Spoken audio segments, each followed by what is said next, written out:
Hello viewers, very warm good morning from our studios here on Kairaba Avenue. You're watching QTV, the Gambia's first private TV station, and we are broadcasting live from our studios here on Kairaba Avenue. My name is Alu Sese, and I'm here with Mr. Modumboj. Mr. Moj, good to have you in the program. I'm glad to be here, Leo.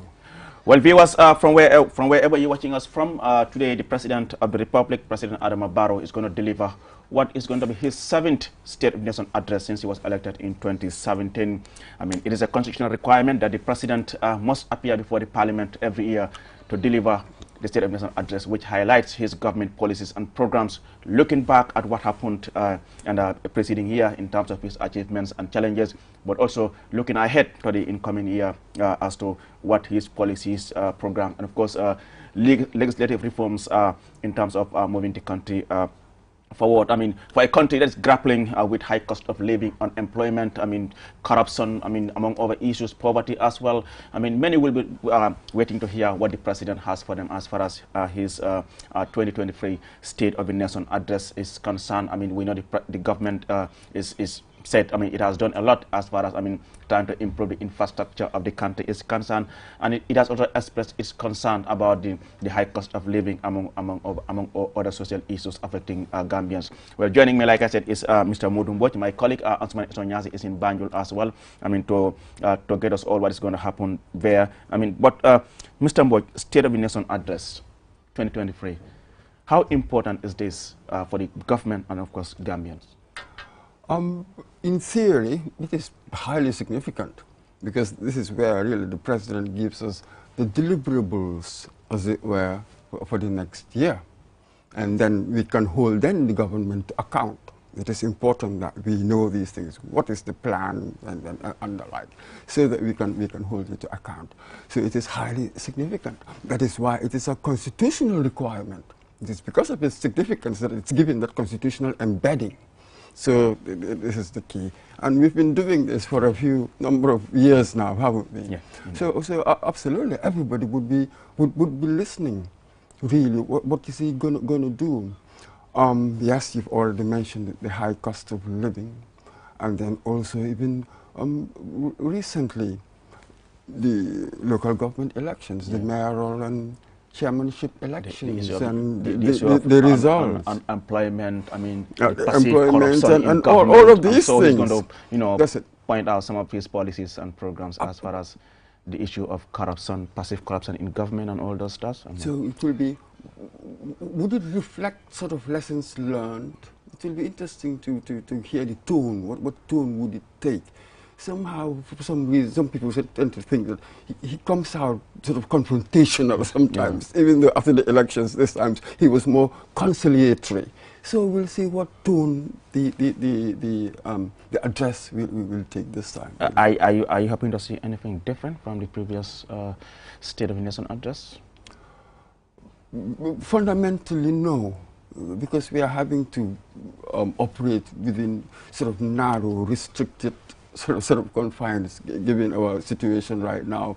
Basically, he will come out and give us the successes of his government, what they've achieved, and then, of course, we'll lay out the legislative plan and the like, perhaps focusing more on the success. Of course, COVID-19 and the war in Ukraine will feature. But again, we have to be honest with him. We cannot discount that. We cannot ignore it because it's a major factor. But there are also other things that they can do to soften as a buffer, you know, against the worst effects. When you look at the timing, previously it used to be in September. Now we're having this SONA in June. I understand the Parliament is now working towards having the SONA at the start of the year. The changes in time. That's it. For the SONA perhaps to become the opening of Parliament. Yeah. As it were, I think that was the whole idea. Absolutely. I mean, previously, a good number of people, prominent people, have complained that really the time that the President has the SONA, it was in September last year. What happened last year, when already the year we are in is already ended. That's it. So perhaps they are working towards turning the SONA into the opening of Parliament, which will be a good thing. It's good at the beginning, as it were, of the life of the Parliament. We know what the priorities are, then perhaps we walk towards that. Perhaps that was the reason why, the past few years, he would give us priorities, but you realize that he would repeat promises in different years Exactly. because they had not been achieved. So we kept on dragging. So hopefully with that, it will be a better guide for it to be the beginning, so that will guide the legislators. And when you look back, I mean, at the last year's SONA to now, what will you say have been achieved, in your own opinion? Oh, you see, with this one, then Especially in terms of the reforms and all those stuff. In terms of reforms, not much really. Nothing's been going on in many ways. Well, let's put it this way. We prioritize institutional reform. We thought that that was a sort of like the basic block, as it were, that you need then for policies to be able to be transformed into the outcomes you want. That organizational ability. You see, everybody realizes that we need all these institutions to reform, but not much has been going on there. I mean, for instance, when you're listening to now the constituted local government commission of inquiry, I mean, what they sort of revealing, what's been coming out in that commission, I mean, we've had an indication of such in the National Assembly Select Committee reports and the National Audit Report. So they had already outlined these things. They are coming out. But most of government agencies that you go to, you see similar symptoms of inefficiency. Weak institutions. That's it, weak institutions, the inefficiency. So this is the key. Without that efficiency, then how do you translate ideas, a vision, whatever you have, your green focused recovery program? Well, you need skillful people to bring this to fruition. So this is the basic challenge that we have at the moment, we feel. And where do we start in terms of getting what you call, I mean, strong institutions in place? Oh, this is an interesting one. People often say that it's the leadership, the head that you have. But let me show you something else.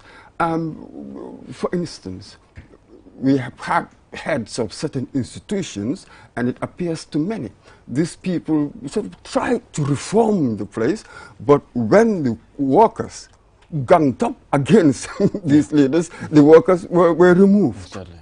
So you see that the tough decisions that I need to reform my institutions, well, when I have certain political considerations that compromise that, then the reforms are not going to come. So you really need the tough leader and really give him the tools. Don't send him out to battle and then tie one hand behind his back. Give him all the tools, the legislative tools, the resources, and then effect the reforms that you need to effect. But that's really not going on. But when you look at it, how serious are we about these reforms? For example, the anti-corruption law is still in Parliament. How many years we've been talking about anti-corruption? One will have thought by now we'll be talking about implementing the anti-corruption, but it seems it's still stuck at the Parliament. That's it. And it makes you wonder, how serious is it? And it's going to appear in his speech today. That's honestly. So is the government really serious about enacting an anti-corruption law, as it were? They will keep on saying it, but yet the actions sort of speak so loudly, as they say, that I cannot hear what they say. So they are not implementing that. So this is the key, the inefficiencies in the system. Sometimes, instead of even out of cynicism or being sinister, it's just simply out of incompetence. We were beginning to see that. So this is it. Everything is just so slow. They tell you that they prioritize the anti-corruption law, but they still haven't pushed it forward. And other bills as well. Last year promised a lot. Yeah, I've got here the speech. Today we will listen and see and compare them and see what had been achieved, because that is important. This is a yearly tradition. So really you should, I'll listen to the speech, but it should really be about what is deliverable, I think, within a year. Really, properly speaking, that's how it should be, so that we can, you can be accountable for it. That sort of thing. Those viewers, those are live images from the National Assembly chambers in Banjul. Like I said, I mean, the President of the Republic, President Adama Barrow, will be at the Parliament any moment from now to deliver his 7th State of the Nation address to Gambians, highlighting, his government policies and programs for the country, but also looking at what has been achieved and some of the challenges confronted with government's development agenda. Like I said, those are live images from the National Assembly. My colleague Ansumana Isonyasi is there for us, and he'll be giving us updates as to what's happening at the Parliament. Here in the studio, I have Mr. Modumboch. I mean, like you said, I mean, the issue of the reforms is not going as many will expect. I mean, in terms of like you cited the anti-corruption law, but we have seen the access to information is being enacted, but where are we? It's still not implemented. Implementation is not there. But in implementation, that is a different process. Yeah. We are glad that it is enacted. Yeah, it is enacted. It's in law. So now the effectiveness. That depends on so much, as it were. The culture, not least because of that. We have this culture of secrecy. This is why people in government, this is how they do it. And we also believe in it, generally. And you have the sort of journalism, I don't know, perhaps that's not quite as mature and professional as it should be. And the like. So you need a good number of things to go together, to come together, so that we can really use this effectively. It will be interesting. I have a suspicion that for us to get information, certain information, we'll probably have to go to court a lot. That is what is good about it. So, but again, with the media fraternity, there's really not much money in it. So this will be interesting. It's going to be a matter of experience. Through experience, then it will become more effective. But one shouldn't be really surprised that perhaps in the beginning we wouldn't use it as much, or you will have this confrontational relationship between media and government, because you know that what is really worth seeing would be what they will want to hide. that sort of thing. Whenever they give it to you, there's really no news in there. The true news is what they want to hide. This is how some people even define news. News is what somebody is trying to hide from you. And you mentioned, Aman, the issue of the impact of the pandemic, the impact of the Russia-Ukraine war on the world. I mean, not only Gambia. But what are you expecting from the president's speech? Is it about the impact of the pandemic, or what his government is doing to recover from the impact? What government is doing, that fiscal space. So this is it's been shrinking. You see, we're always talking about subsidies in these difficult circumstances, the cost of living crisis. You'll probably mention that you will try to subsidize this, that, or that, but we all know that that is not sustainable. Government can just do so much. We've been arguing this for a very long time. The whole idea of subsidy is really for a finite period. It just cannot go. So, but what do you do next to open up the economies? You know, to come up with interventions. May not necessarily be about money, but just certain policy interventions that would open up opportunities and stuff like that. So it is this sort of imaginative, this creativity in policy making. That's really where the key is. So we'll see what he's going to announce that would be his way of dealing with the situation we are in, because it is really very serious. And can you imagine, it's nearly prayer, Karite, and then prices would go back up again, wouldn't they? Tobaski, sorry. Yeah. Then prices would go back up again. Yeah. And then the complaints, and then we're going to have the rainy season, very good for agriculture, but again in other areas it can be quite devastating. Would there be floods? So these uncertainties, see, there are a good number of uncertainties with people, and with such addresses, you expect sort of hope. You expect to hear the president, you want to feel that the president is on top of his brief.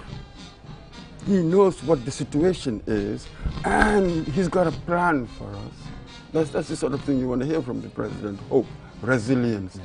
So we'll see what comes out. Like you said, we expect a message of hope, a message of reassurance to the Gambians that his government is on top of issues. I mean, of course, also to manifest that he really understands what is going on. I think that's key here.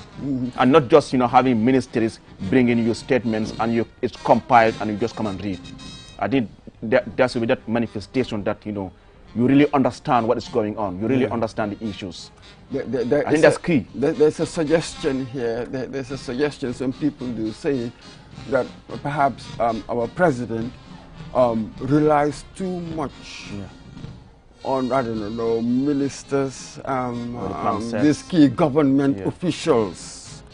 Perhaps ought to have his own team of advisors, which he would use. That would be his treasury, which he would use to evaluate what these people are telling him. But I think now he has more than enough advisors, but there's still a question mark. There is that suggestion. People do say that. How true it is, I do not know, but people do make this accusation against the president. First, they actually say that the people around him, the advisors, are perhaps not seasoned enough to be advising presidents. Maybe he should appoint Ibrahim Balde on economy, Balde and money. Some people might say that there wouldn't be any difference. Yes, earlier on you mentioned about the impact, the high cost of living.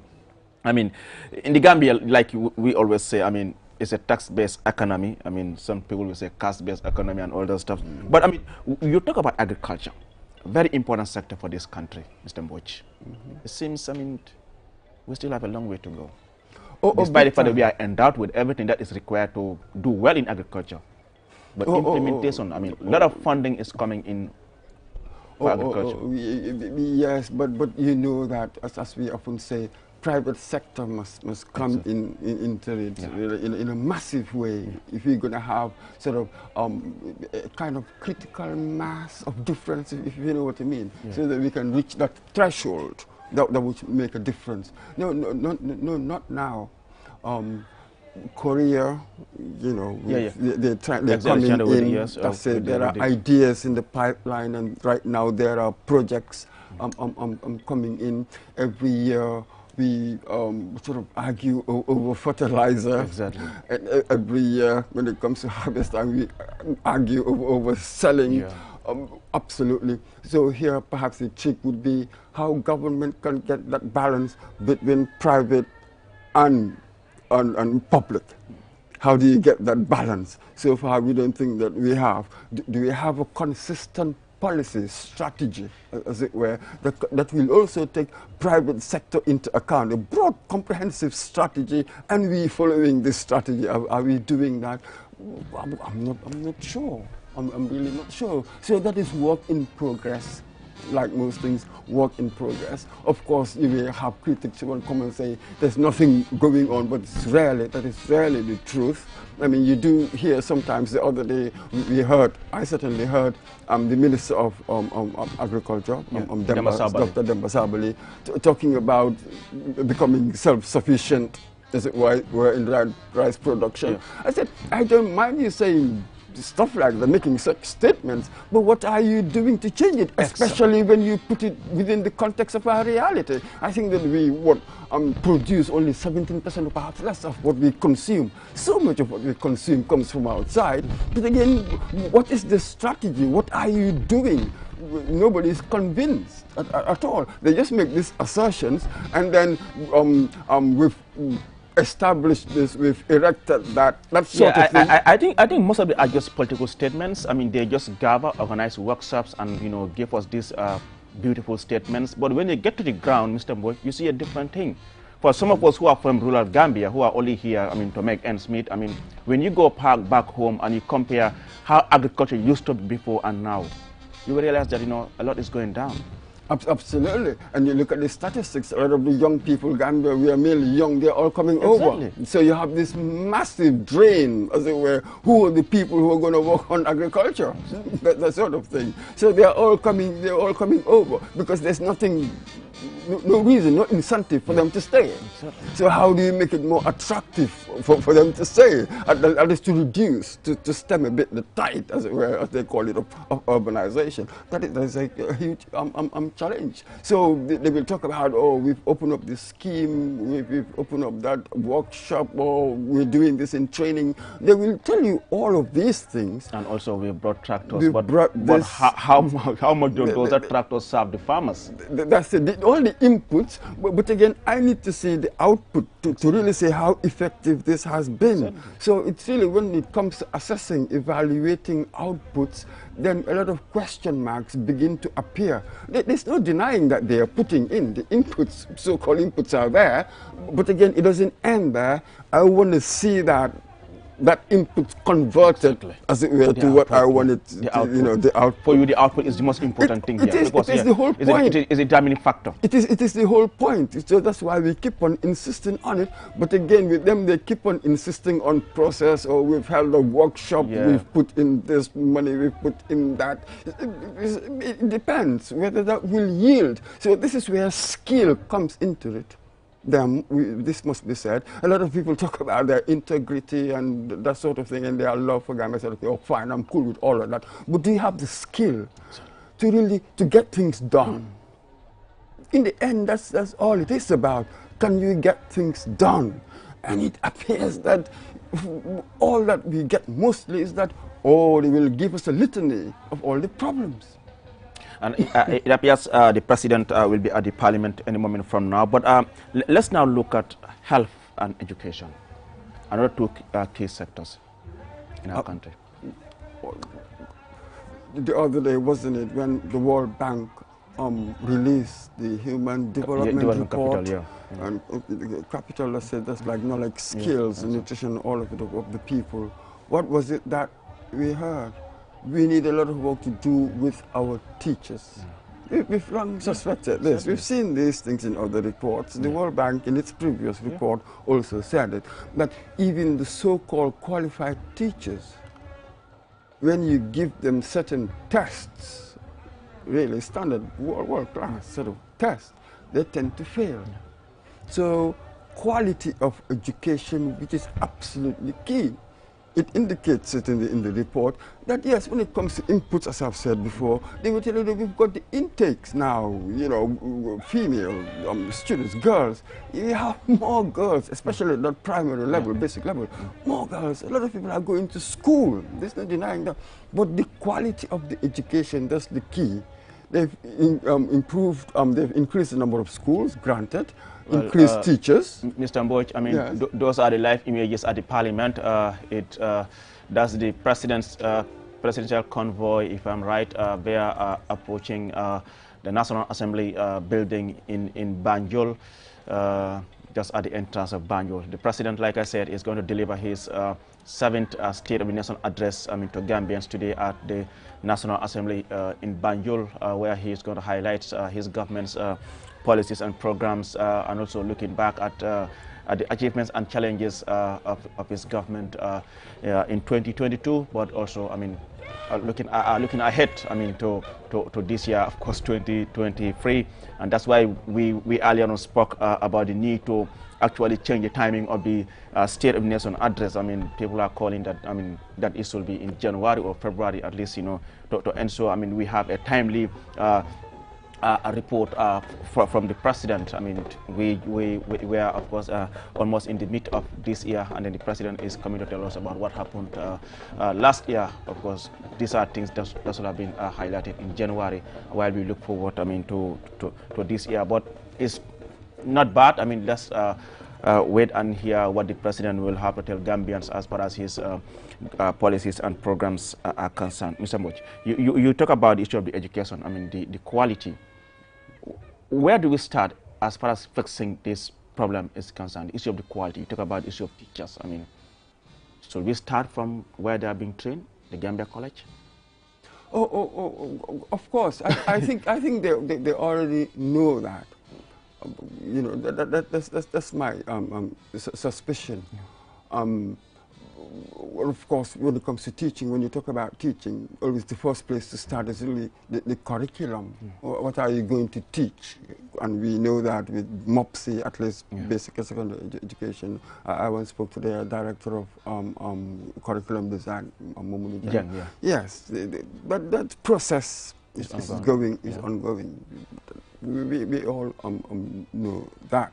It's just that we have to understand our limitations, our shortcomings. Perhaps for now, if we have to bring in external expertise, as it were, to help us in learning how to teach, as it were, and it will also depend on what kind of intake, what caliber, quality of intake people are coming in to be teachers. So it depends on so much. Now you get the impression that people go into teaching, well, because there's really nothing else that they're going to do. I was going to ask you that it's a question. job. It's a job. It's more like, okay, I just want to be employed and get my salary. That's it. So we've seen the quality, the grade, sort of drop over the years. Really, before it was like anybody who became anybody in this country was one time a teacher. It had status. There was status to teaching, which had gradually declined. So now there's none of that. So we need to understand the basic problems of recruiting teachers, the lack of status. So now there's no training and the like, and then therefore students suffer. That is why today some people will say that educational apartheid has emerged. Go to the state schools, you are not really getting good education there generally. A lot of people do say that. It's only in fee-paying people who can afford to take their kids to reasonably better or even much better schools that are really getting education. So how do you address that? See, this is what the government should be thinking about. How do you address that? Because people who really rely on the state services are really getting a raw deal. Is that why we're saying most senior government officials have their kids attending private schools and not public schools? Of course. This leaves you wonder then, where are we heading? If those in charge of this system are now sending their kids to private schools and not public schools, then something is fundamentally wrong. Then that is why everybody wants to send the children to private school. What does that mean? What are the implications at work? We talk about corruption. These are the connections. These sort of social pressures. Essentially, they are social pressures. We all sort of like to show off here and there. So you have all these social pressures, which then really sort of becomes a pressure on you, and then temptation. These are sort of the loops where temptation can just come in, and then you fall for this or that. So this is the key. How do you improve sort of services, essential services to ordinary people, you know, be it in education, in health, in all these areas. So it's not just resources, it also takes competence, as it were, in running organizations, turning policy into outcomes. So we have these things that are really quite difficult, even though whenever you listen to government officials, they sound all upbeat and just making assertions. But so far from what we see, that what's happening on the ground, the outcomes they had envisaged at least are not fully coming to anything at all. So people are quite disappointed. I think that the very fact that the local government election was an indication, was an indication of the mood. Exactly. I think I hope that the president is learning lessons there. The fact that he lost the metropolitan councils, that says something. It was really an indication of the mood of the majority, really, of Gambians right now. I'm not really happy with the way that government is going, for all sorts of reasons. You have a mixture of all sorts of reasons, and perhaps some of them unfair, because we must also concede that the difficulty that international events have really had sort of on our country, as with all over the world. You know, if anybody's been following the news, you'll see even in what we call the first world, the problems they're going through, and people going out to protest, strikes, be it in Britain, France, all over the place. And people are just dissatisfied. So this is the reality. But it's important for them as well to accept, you know, to understand people and show honesty, you know, integrity, and skill in trying to. Are you suggesting that the government, or in this case the president, should shift his focus a bit? They seem to focus more on roads, infrastructure. I mean, they just immediately after this event today, he is heading to Basse again for the weekend to inaugurate or launch new roads that they are constructing. So do you think, I mean, there should be a shift, a little shift on other sectors as well? Talking about the issue of the health sector, the education, I mean, talk about the economy and all those stuff. Agriculture as well. Yeah, some economists, some people. Even though we recognize the importance of good road network. I mean, so some people have said that. I'm going to the extent that, you know, with some of these you need to take loans so that you can build them. So some people have questioned sort of the wisdom, how long, as it were, just taking all of how these long loans. should we continue borrowing spending on roads and the like. For me, these things are quite complex. You will have different schools of thought. We're talking about economics here.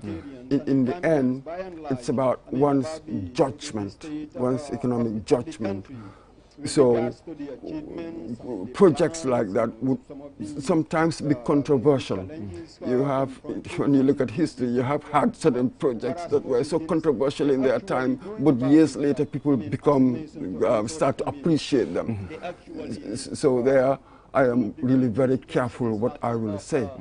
For me, perhaps the fundamental, the key is the administrative efficiency in carrying it out whatever project, whatever policy I have.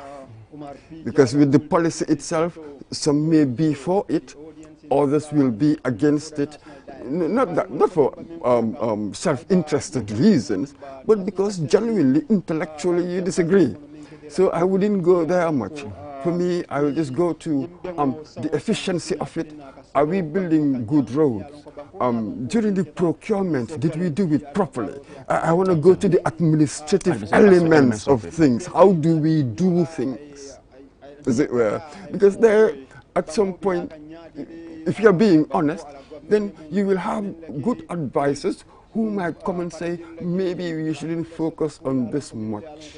Or perhaps you are spending there now 60% of our income, maybe reduce it to 40 or 50. Everybody understands the significance of it. This is all a matter of judgment. With matters of judgment, it could be quite tricky. I may want to privilege my own judgment, but I could be wrong. That's why I'm scared of saying anything there, even though I go to the structural elements, the efficiency of the system, that whatever I do will give me the outcome I require. Imagine building all of these roads, within 3-4 years you begin to see potholes. Yeah. It's a concern. That's it. So it is significant that we take care of that, what I call the bread and butter of things. But that's why they are significant, the administrative efficiency of things. Then you begin to see outcomes. This is where we think that administratively that efficiency is loose, it's slack, it's lacking. And security, another important area for this country. We still continue to have the economic in the country. Many are called to leave, others are saying, no, they were here when it matters a lot. Security-wise, our fine men and women in uniform. Massively. The security sector reform and... look at what's happening in Foni. You have a lot of people in certain villages. There's no security. That's the report. These are the reports that we are getting from our journalists.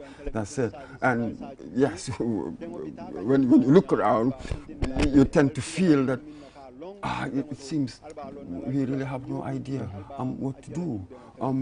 Recently in my program, the Viewpoint, I interviewed people who actually did research on people's feelings, on economic continuing presence in this country. So a lot of people really, for whatever reason, feel that it is time for them to go. Even in the National Assembly, didn't we hear them, the National Assembly members? But for me, this is my worry. This is my basic question. What would be the basis of my decision? Have I seen any security analysis report for me to think that, okay, perhaps it is now time for you to go? What are the security risks right now should the economic forces leave? So for me, the situation has not led me to any decisions. Rather, it has led me to questions. Unless I answer these questions, one cannot decide one way or another whether they should leave. So I want to ask all these people who think that ECOMIC must go, what do you base your decision on? Is it simply your impressions? Is it just simply your own narcissistic thinking? I would love to know that. What is the objective basis for making such decisions? I haven't got the material at hand to make such a decision. So maybe the question we should ask the government, be more open. Of course, we understand that certain information must be confidential, but somehow reassure us. What are the security imperatives, the security risks that justify the continuing presence of ECOMIC? I think for me that is really what the question is. Not that they should leave or they should stay. I have no basis for that decision. Interesting. That's Modern Watch. Well, viewers, I mean, you're watching QTV, the Gambia's first private TV station, and we are broadcasting live from our studio here on Kairaba Avenue and from the National Assembly chambers in Banjul, where the President of the Republic, President Adama Barrow, is going to deliver his 2023 State of the Nation address to Gambians in a moment. Assalamu alaikum, mbokk nga mi ngi déglu di seetaan QTV, man la seen mbokk Aliou Cissé dellusiwaat fii pour indi leen li nga xam ne moo nekk the State of the Nation address comme noo leen ko xamee rek luwa moo ko dooleel président bi at bu ne war naa dem fale ca National Assembly pour waxtaan ak askan wi wax leen nguuram mi yan achievements lañ am si at bu passé ak yan jafe-jafe lañ am ak at buy ñëw nii yan plans lañ am pour Gambian si pour gis ne réew mi mën a dem ca kanam tey lu lañ nekk di am fii ci fale ca National Assembly building ca Banjul xam naa du yàgg rek président bi xam naa war naa ex ci léegi fale ca National Assembly building bi mbaɗi ngol mel ɓe QTV juuɓe kan ngal bisimilla kotenke murtana jam pour que State of the Nation address programme oji nateli ñin ɗum kuulembo meyalon ko banko la luwal wale banko jata ko sembente comme sango sang anyata kata député bungoto pour ani gamino le kacha katani roke ala masakunda amin yemun achievements and challenges men so sango men tambita andong sango men kanaten monamo ela plans de pour kaje ela paka Gambia samba damen to ay futaji bi bewal nati kanjang QTV ngala nyin temeto banko nyata ko president Adama Barrow afutata National Assembly ngala atemela abiduna chamba kono pour ala statement deliver musidɓe wonɓe data QTV bisimilla min garti kadi pour adana mo ganduɗa ko ɗum woni State of the Nation address ɗo gandi ɗon ɓoyta rek si Allah jaaɓi président Adama Barrow o hewta toto National Assembly pour o waɗa deliver ko ganduɗa ko ɗum woni o ko wiyata ko State of the Nation address hitande fof hitande luwanga jonni président pour ara toto sur député ɓe to pour o haalna Gambian naɓe hitande yawtude law makko ko hokko ɓe waɗi accive kadi hokko wonno challenges maɓe pour yiide ko plan moɓe keɓani Gambian naɓe o wawa heɓade e kadi o haalna men hannde hitande aronde ko homo plan law makko jogui pour yiide Gambia wawa yaade yesso ha tesa ndaari he kulle jangde nde kulle cellal ngal e kulle demal ngal fof si Allah jaaɓi manani ɓoyata si Allah jaaɓi président Adama Barrow o hewta toto National Assembly building no ganduɗa ko toon woni Banjul. I'm here with Mr. Mbodj. I mean, aside from the issue of security, I mean, you talk about the issue of the economic, but in terms of the security sector reform, what's your impression in terms of the progress being made so far? What progress? I mean, we've heard about policies, all kinds of policies ratified, strategies and policies. Everything's been ratified.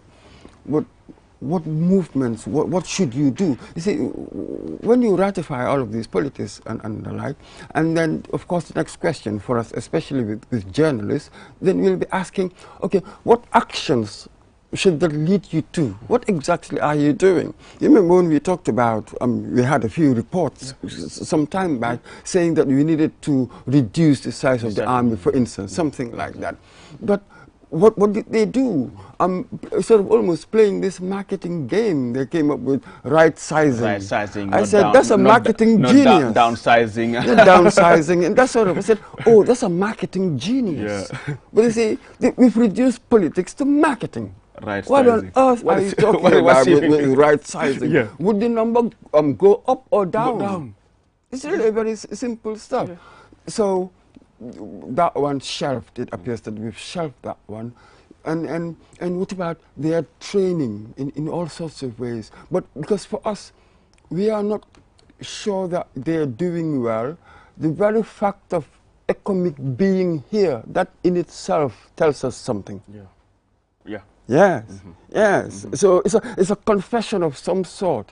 Every time the president goes to ECOWAS and asks them to extend, he's telling us that he has a lot of work to do. He's still doing his job. He hasn't transformed the army to the extent that he would trust it. There has to be a lack of trust. That is why ECOMIC forces are still here. Otherwise, they would have been gone. So what are the reasons to sort of keep them here? You're confessing to me that you still haven't done the reforms that you're supposed to do, to the extent that it will reassure you, you know, to rely on them. 7 years since he was elected, how long will it take to reform the security, or how long will it take to build that trust between the commander-in-chief and his men?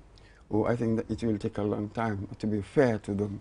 We are operating in a very complex... 7 years now, you still cannot build trust with your men? Yeah, and you're doing it under conditions of democracy. You compromise all sorts of things. This is why democratic politics is extremely, extremely difficult. And that's the reason why great reformers really have no patience with democracy. They want to force it. Absolutely. That's the thing. When you have to do politics in a democratic environment, you just can't enforce things. You have to compromise with all sorts of forces. Otherwise, you will pay for it at the ballot box. This is really the problem with politicians. So this is it. And reform, given the damage, I think people underestimate the damage this country went through from 1994. I'm sorry for saying this, but over the years, a whole generation, the extent of the damage, a massive, crippling brain drain. Perhaps a lot of people do not see that part. It's an extraordinary situation we are in. This is going to take a long time to reform.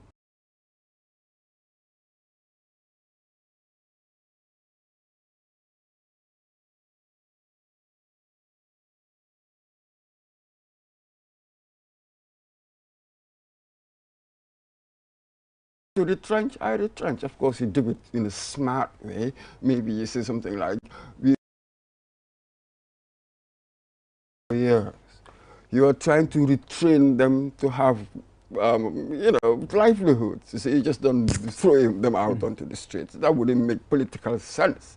But create alternatives for them. This is going to be a gradual process, but we need to do it. You see, stuff like that. The skillful policy, skillful implementation of policy, if you like. So this is the sort of skill you need in all sorts of areas. And of course, you need that trust, but again, you need that tough decision to make the change first. Create the change, then maybe you improve the lives and you move on. Sorry? Tough decisions by who? Who is the commander-in-chief? Okay, good. Okay. Okay. Yes, it has to go back to the commander-in-chief. These are very tough decisions. Of course, relying on advisors, but in the end, it's really his decision. What is he going to do? But he needs to do something, because something else in the horizon, ECOMIC at some point, or ECOWAS at some point, they'll say, no more extensions. Continue, yeah. Yes. So you're relying on a depleting fund. Yes. That's what really the president is relying. Sooner or later, it's going to have to stop. By then, would we be ready? What would be the consequences? Yeah.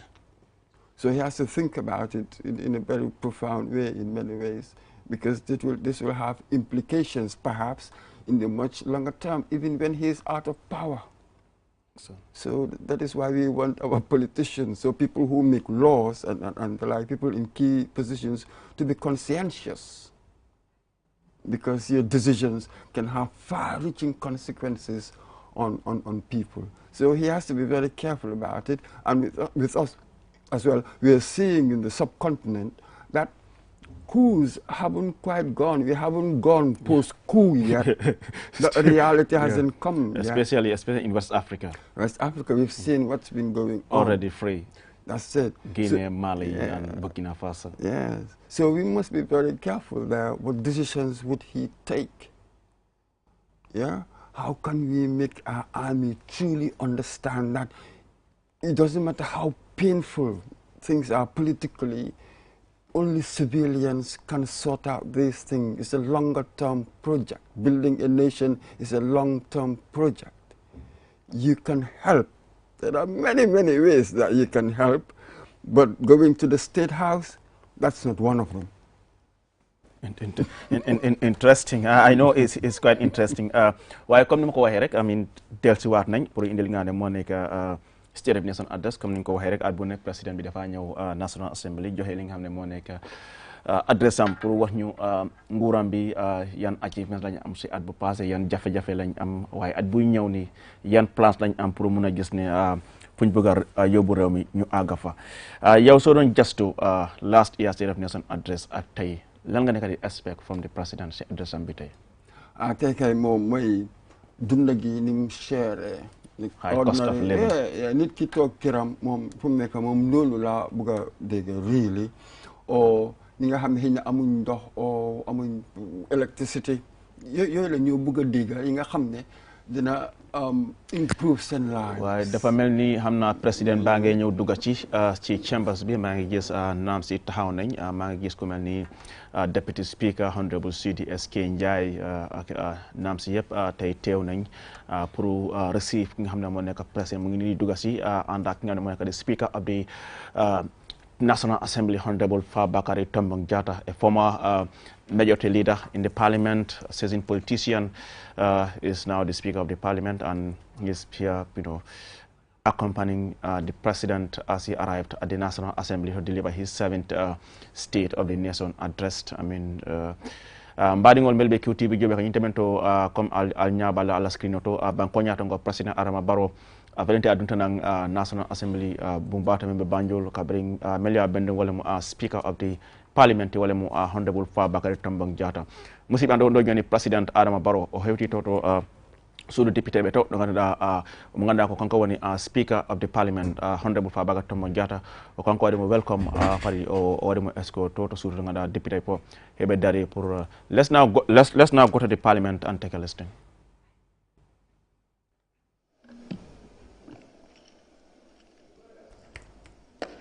Prayers.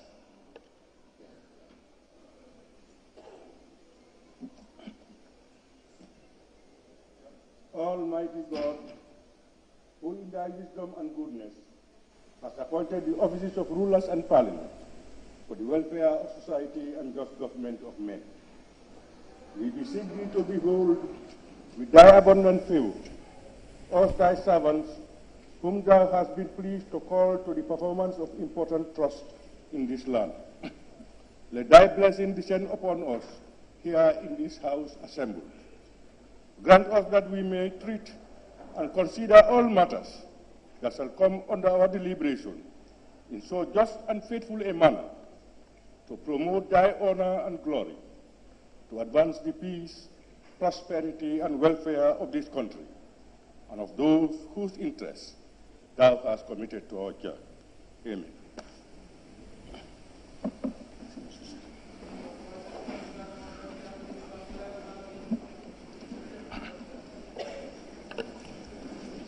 Communication from the chair.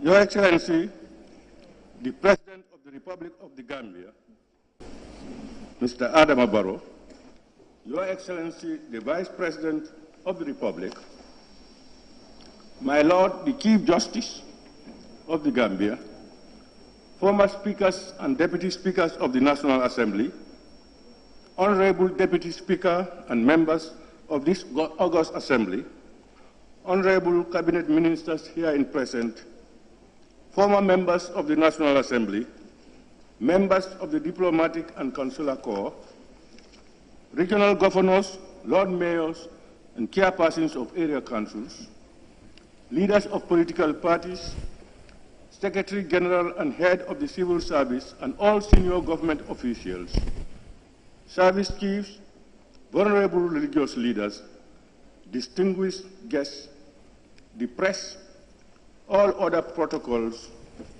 duly observed. Honorable members, in accordance with Section 77(1) of the 1997 Constitution and Clause 24(1) of the Standing Orders, His Excellency, Mr. Adama Barrow, President of the Republic of the Gambia, is here today to attend and address the sitting of the National Assembly on the condition of the Gambia, the policies of the government, and the administration of the state for the 2023 legislative year. In this regard, I wish to extend on behalf of both sides of the Assembly a warm welcome to His Excellency the President to the National Assembly. Honorable members. Point of order, Point of order. Speaker. Point of order. Point of order. Yes, honorable member. Minority Leader. Honorable Speaker, I'm standing on Order 17H of the Standing Orders. That is, clapping shall not be permitted in the chambers. So, thank you, honorable member. Sustained. Gallery. We don't usually clap in Parliament. You see parliamentarians, they tap on their tables to express gratitude. Honorable members, His Excellency's presence in this assembly today is significant in our parliamentary calendar. It will enable honorable members of the legislature to have the opportunity to hear from the head of the executive, that's the President, on the condition of the Gambia, the policies of his government, and the administration of the state. Honorable members, this year marks the President's second State of the Nation address to the 6th legislature in our democratic dispensation. Traditionally, this particular sitting of the Assembly attracts Gambians and people from all walks of life. Therefore, on behalf of both sides of the Assembly, I welcome you all. On that note, honorable members, I wish once again welcome His Excellency the President to the National Assembly in fulfillment of his constitutional mandate. I thank you. Clerk, can we proceed? Motion. State of the Nation Address 2023 by His Excellency the President of the Republic of the Gambia.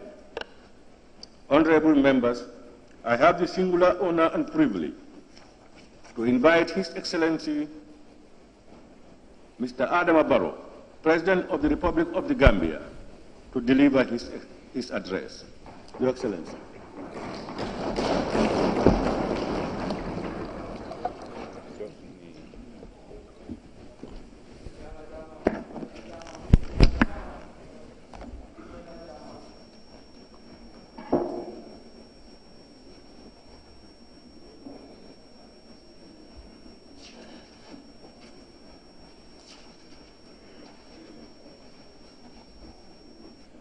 Honorable Speaker of the National Assembly,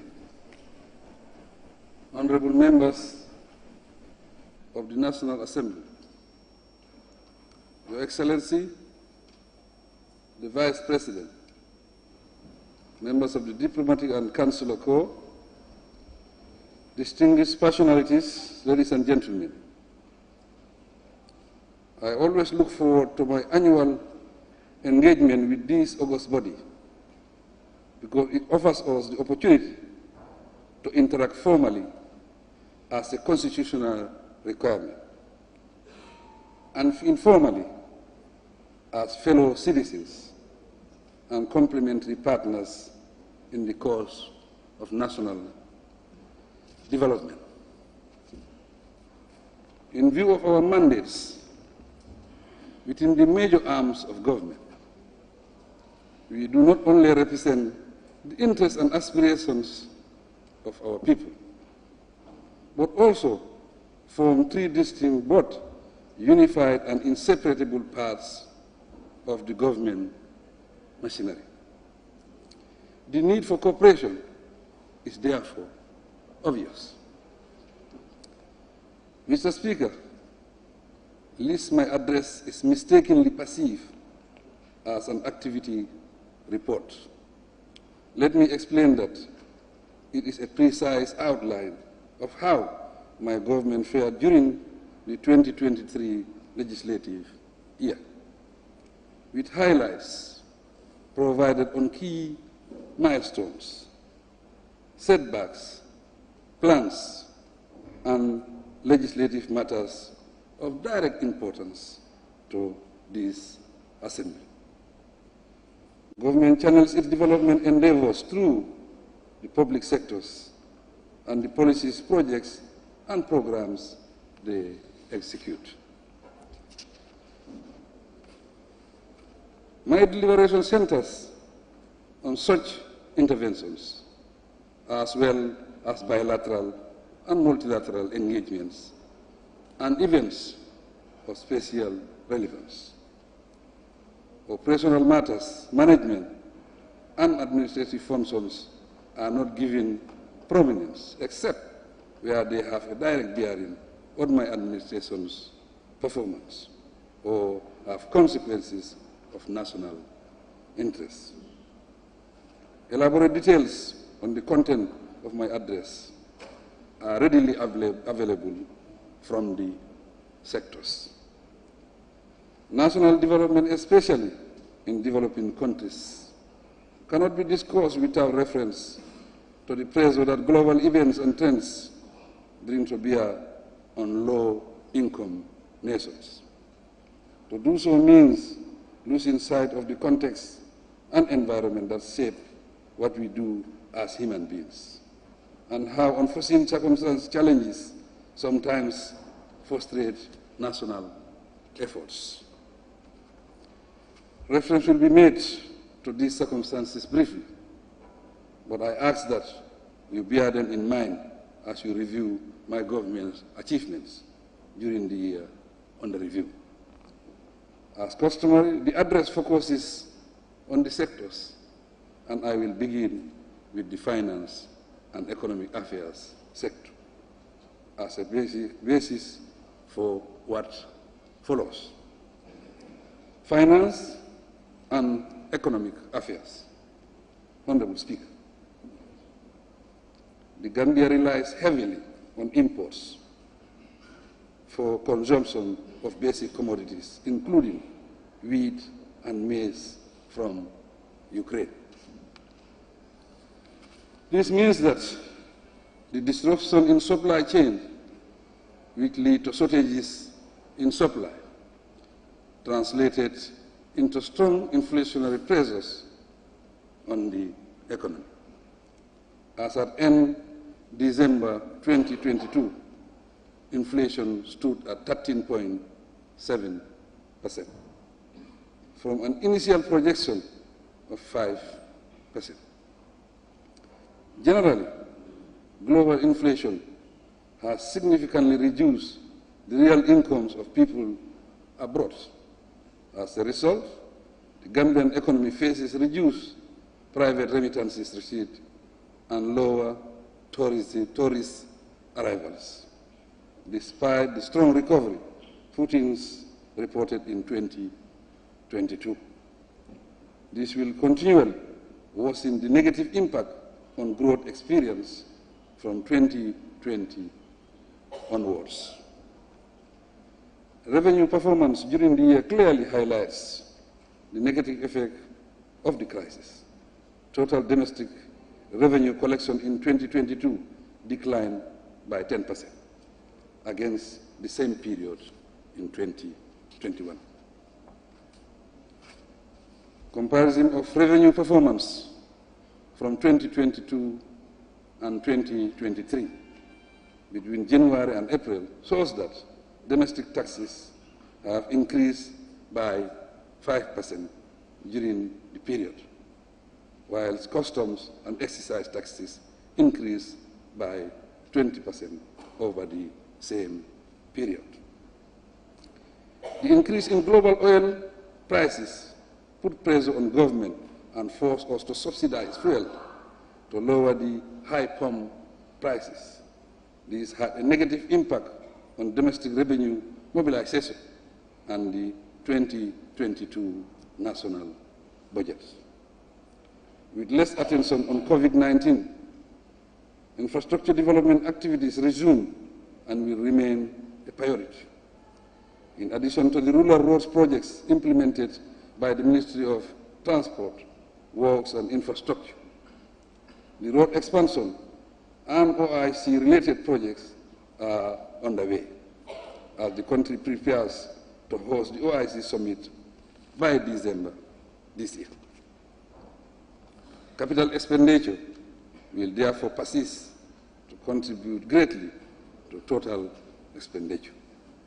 Apart from the government's commitment to the medium-term economic fiscal framework 2023-2026 to improve microfiscal stability, the new Green Recovery Focused National Development Plan, RFNDP, has cabinet approval and preparations are underway to launch it. The plan outlines key national priorities across the sectors and will guide development interventions in the medium term. It also mainstreams the Sustainable Development Goals, SDGs, African Union AU Agenda 2063, and the ECOWAS Vision 2030. Government will strengthen domestic resource mobilization to finance the RFNDP.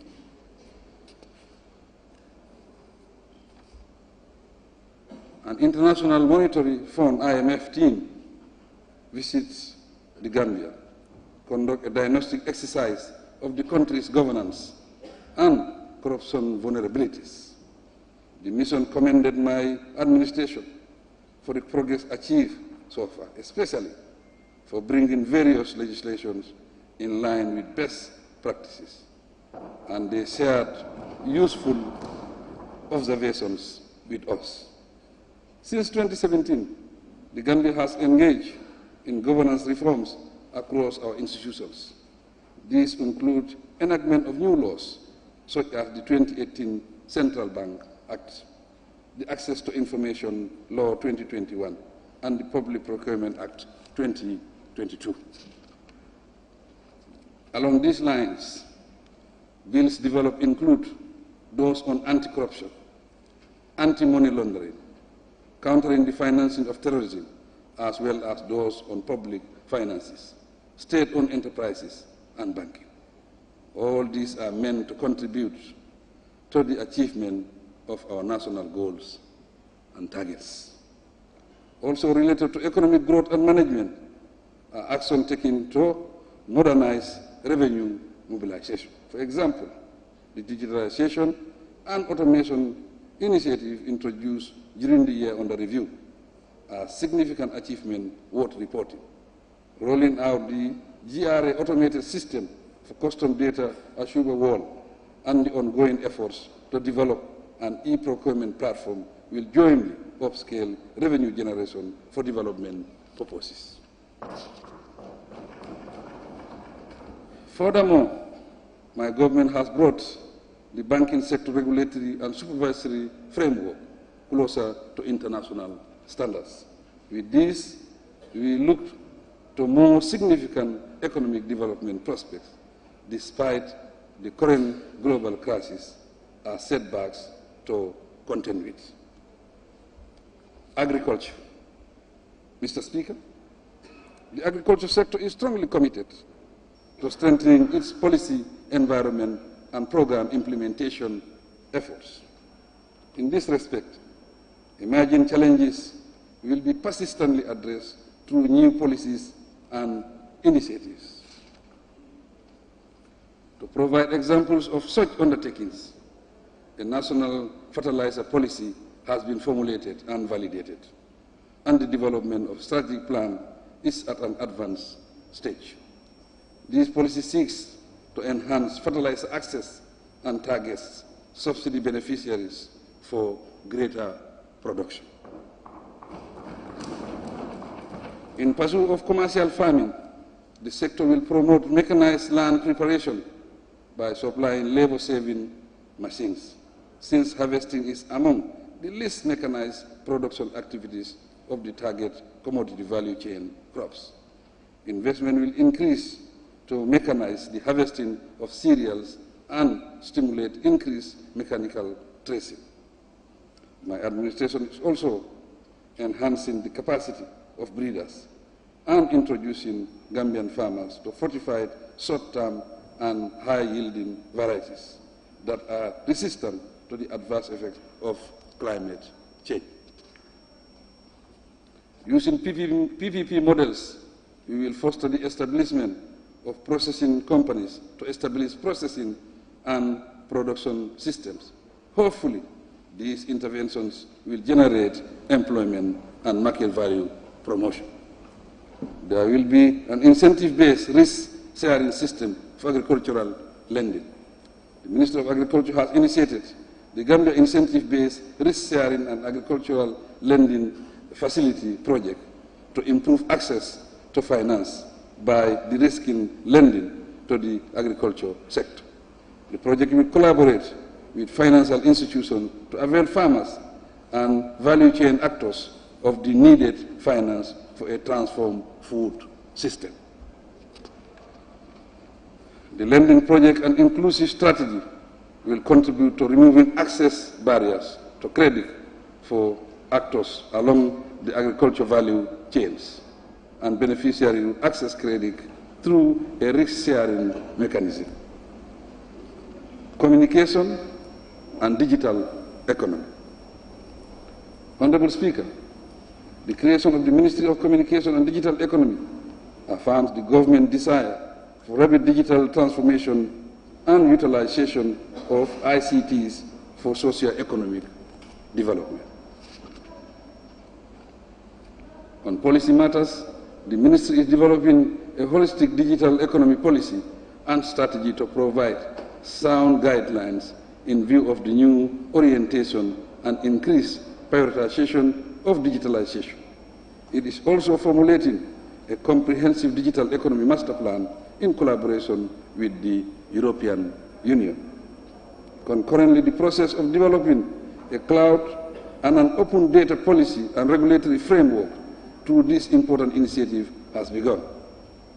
The scoping exercise for the process was successfully done in November 2022.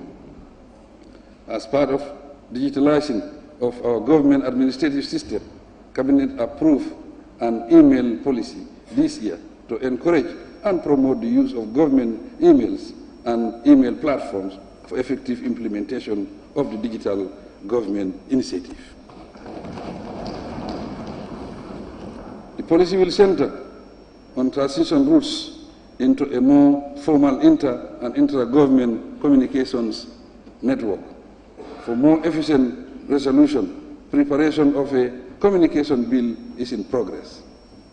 It contains provisions to ensure a level playing field for all stakeholders. Mr. Speaker, cybercrime bill, data protection and privacy bill will be tabled here during the course of this legislative year.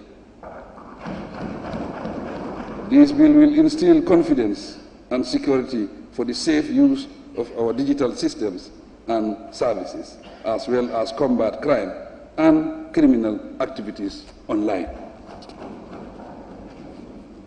Development of a critical information infrastructure policy and a national risk registry database will follow next.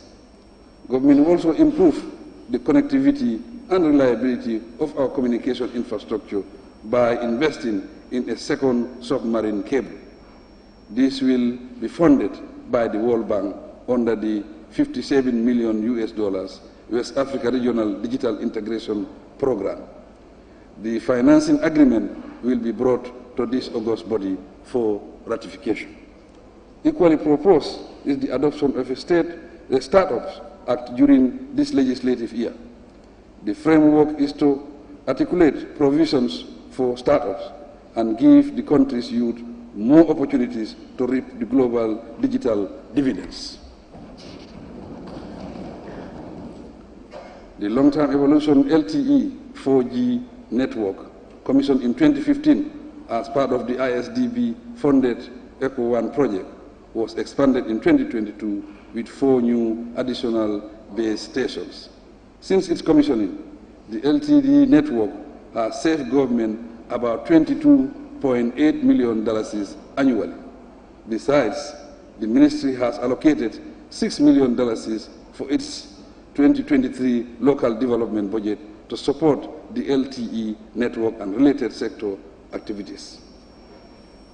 Ensuring cyber resilience development has been a major focus of my government over the years. The adoption of the cybersecurity policy and strategy in December 2022 further demonstrated the executive's commitment to this matter. Mr. Speaker, there is quite an array of proposed interventions to report on here, but I will end by observing that a national digital literacy policy is in progress to provide informed guidelines on digital literacy and skills development. These are all highly commendable initiatives. Defense, Honorable Speaker. The Ministry of Defense works closely with other security institutions to maintain peace and stability in the country. To achieve this, the Ministry has developed 3 crucial documents. They include the first ever National Defense Policy, which has Cabinet approval. In addition, a defense strategy and implementation plan funded by the UK were completed in October 2022. The Ministry also has Cabinet approval to accede to the Arms Trade Treaty, ATT, and it is working on the ratification process. The ATT Voluntary Fund provided funding through Safe World Organization to facilitate the ratification and implementation process of the treaty. The terms and conditions of service for officers and soldiers, 1993 of the Gambia Armed Forces, is under review. Similarly, work on the Gambia Armed Forces Bill is progressing to replace the current Act of 1985. Through the Ministry of Defense and Finance, and with support from the Republic of Turkey and the People's Republic of China, government have procured military vehicles and other specialized equipment for peacekeeping missions and ease of daily military operations, especially along the border. Mr. Speaker, the armed forces continue to forge healthy civil-military relations to improve on the existing cordial relations through regular consultations and outreach, such as providing free medical services and education. Significantly too, the Ministry and GOV will maintain close collaboration with other security agencies to ascertain a safe environment for every person in the country. Following the unfortunate resurgence of conflict in Casamance between the MFDC and the Senegalese armed forces, the Gambia Armed Forces monitors the affected areas in Fonyi to guarantee the safety of all Gambian citizens. In this regard, they conduct robust patrols in the area. We thank them for their vigilance and devoted service to the nation. Fisheries, water resources, and National Assembly matters. Honorable Speaker, the fisheries sector is a key contributor to the Gambian economy, accounting for 10% of GDP in 2022 and providing direct employment to over 30,000 people. To keep up the momentum, the Ministry of Fisheries recently designed and validated a draft National Fisheries and Aquaculture Policy 2022-2031, and it is now set for submission to Cabinet. The Ministry is investing in the additional fisheries and value chain to alleviate post-harvest challenges, with funds from the EU-Gambia Sustainable Fisheries Partnership Agreement, the construction of 2 fish handling platforms in Tanje and Gunjur, worth over $10 million, are ongoing to improve the hygienic conditions and durability of fish and fishery products. Honorable members, on revenue realized in the sector from January 2022 to May 2023, $34 million were generated from landing, $83 million from licensing, and $30 million from EU support, amounting to $148 million. The European Union, under the Sustainable Fisheries Partnership Agreement, continues to provide the fisheries sector with $30 million support annually. From this, $15 million is to strengthen the sustainable management, conservation, and the development of the sector. The remaining $15 million serves as financial compensation to access. Mr. Speaker, major reforms are progressing to lead to more efficient management of the country's water resources in conformity with the integrated water resources management principles. In this vein, the Gambia Water Bill 2020 is available for enactment to replace the National Water Resources Council Act of 1979. Through support from the government of Japan, 20 additional solar-powered pipe water supply system for installation in 2022-2023 will serve 80,000 people in our rural communities. The project is ongoing and it is scheduled to end by December 2023. Gender, children, and social welfare. Mr. Speaker, a range of new policies developed by this sector guide the strategic development efforts and program activities of the Ministry of Gender, Children, and Social Welfare. On program implementation, the Women Enterprise Fund introduced in 2020 has benefited more than 93,000 women entrepreneurs, with $68 million disbursed to 628 women groups. The recovery rate during the past 3 years stands at 75% and 53% respectively for the first and second disbursements. In 2023, about 550 women groups will be reached countrywide through the same arrangements. The Sahel Women Economic Empowerment Project, which is at its preparatory stage, will be implemented throughout the country from 2024 to 2026. The project is to economically empower women and girls through entrepreneurship and livelihood skills training. It will also support in-school girls to complete grade 12 and women to access relevant information and reproductive health services. It is a World Bank-funded project. To further enhance the legal environment for the welfare of children, the sector has submitted the revised draft of the 2005 Children Act to the Justice Ministry for review. They have also finalized the development of an integrated and inclusive children's policy. Basic, secondary education, Mr. Speaker.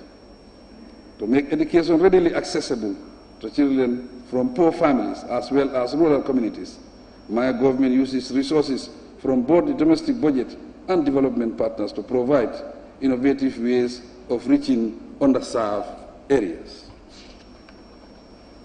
In this regard, a significant surge in enrollment has been registered at all levels of the school system.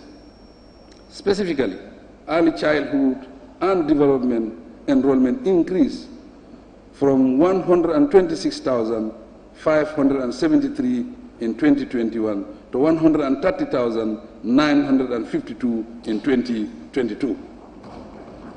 While in lower basic school enrollment increased respectively from 401,333 in 2021 to 414,477 in 2022.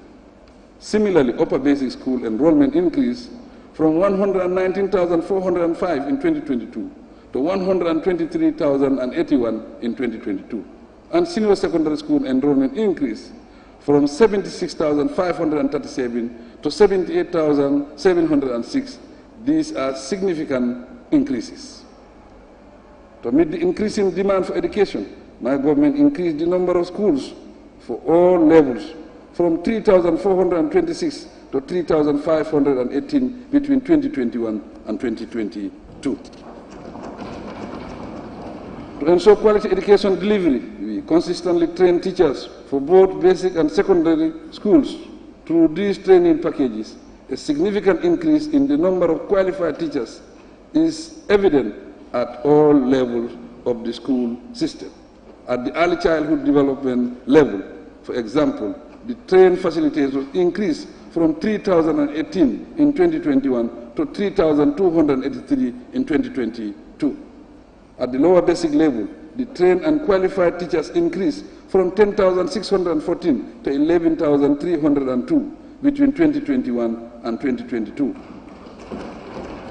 Similar trends exist at the upper and senior secondary school levels, showing an increase from 5,787 to 5,881 and 3,211 to 3,394 respectively.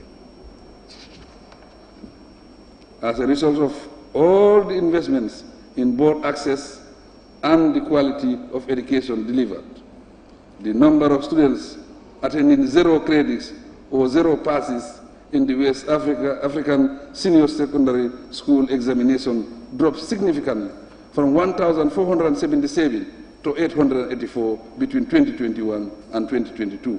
This represents a percentage drop from 9.4% to 5.91%. The drop in the fail rate corresponds with the education policy target of making sure that every WASH student goes home with a certificate. At the upper basic level, the number of students attending 0 passes or aggregate 54 in the Gambia Basic Education Certificate Examination dropped from 2,044 to 1,962, translating into a percentage drop from 8 to 7%. On the other hand, students attending aggregate 6 increased from 19 to 31 during the same period. Furthermore, the number of students with the government pass mark of aggregate 42 and below for entry to senior secondary schools improved from 47.2% in 2021 to 49.7% in 2022. Despite all these gains, my administration remains committed to better education. To this end, a teacher competency assessment piloted in 2020 and 2021 has been rolled out. The assessment ensures that teachers who graduate from the Gambia College at diploma and advanced diploma levels have the basic standards, competence, and content knowledge to be recruited to teach in public schools. We are collaborating productively with our development partners, and I thank them most sincerely for their laudable support. Through such partnerships, 2,597 new classrooms and 3,116 toilet kibbles in the madrasa and conventional schools were built within the last 5 years. 1,549 classrooms were rehabilitated during the same period, and 10 schools were identified for complete renovation in 2022. 498 classrooms and 556 toilet kibbles are currently under construction. Finally, because teacher factors contribute to performance, the sector has built 1,076 rooms countrywide for teacher accommodation. There are plans to increase the number significantly to ease accommodation challenges for teachers and motivate them for better output. Higher education, research, science, and technology. Honorable Speaker, the tertiary and higher education sector remains committed to equitable access to quality tertiary and higher education for all Gambians, as well as promoting and strengthening research, science, innovation, and technology in the Gambia. In this direction, its transformation program is on course. in line with the new focus on Tibet through its strategic plan 2021-2025 and in collaboration with its partners, the Ministry is expanding access to Tibet programs. In this respect, the University of Applied Science, Engineering and Technology will dually provide higher education and Tibet programs. My administration provides scholarships and financial assistance to needy and deserving students to undergo training programs both within and outside the country. At the UTG alone, over 1,600 students are on government scholarships, and over 500 students from other tertiary institutions benefit from government scholarships. This is in addition to the 85 bachelor's degree students in engineering at USHEP. The government, through the ministry, has allocated over $100 million for scholarships and financial assistance to deserving students. Additionally, the ministry plans to implement a student loan scheme for this year and for more students to access higher education programs. Interior, Mr. Speaker, the Ministry of Interior, in partnership with the International Organization for Migration, the Gambia, and with funding from the Switzerland Federal Department of Foreign Affairs, has launched the Assisted Voluntary Return and Reintegration Capacity Building Project for the Gambia. The project aims to strengthen the capacity of about 40 government officials directly involved in migrants' return and reintegration in the country by equipping them with the needed skills and resources to manage return and reintegration processes. Honorable members, the Ministry of Interior is establishing a peace-building unit and creating regional and national councils for peace and social cohesion as recommended by the Truth, Reconciliation and Reparation Commission. The Infrastructure for Peace 14P project will strengthen the capacity of the state and other existing agencies for peace and collaborative dialogue, while reducing the likelihood of current and future threats in peace in the Gambia in a sustainable manner. Mr. Speaker, there is a decrease in number of crimes recorded in the third quarter of 2022. It decreased by 12.6% compared to the third quarter of 2021. At a total of 1,426 cases were reported in the third quarter of 2021, while in the third quarter of 2022, 1,247 cases were registered. We commend the police for this remarkable decrease, but urge them to lower the rate much further. In a bid to enact a new Immigration Service Act, an Immigration Service Bill was submitted to the Ministry of Justice for their input. After its validation and submission to Cabinet, it will be brought to this August Assembly. On revenue collection, the Gambia Immigration Department collected $104,407,130 from January to December 2022, as opposed to $103,362,940 in 2021. The increase is slight due to the global economic situation, but revenue collection will improve much better this year.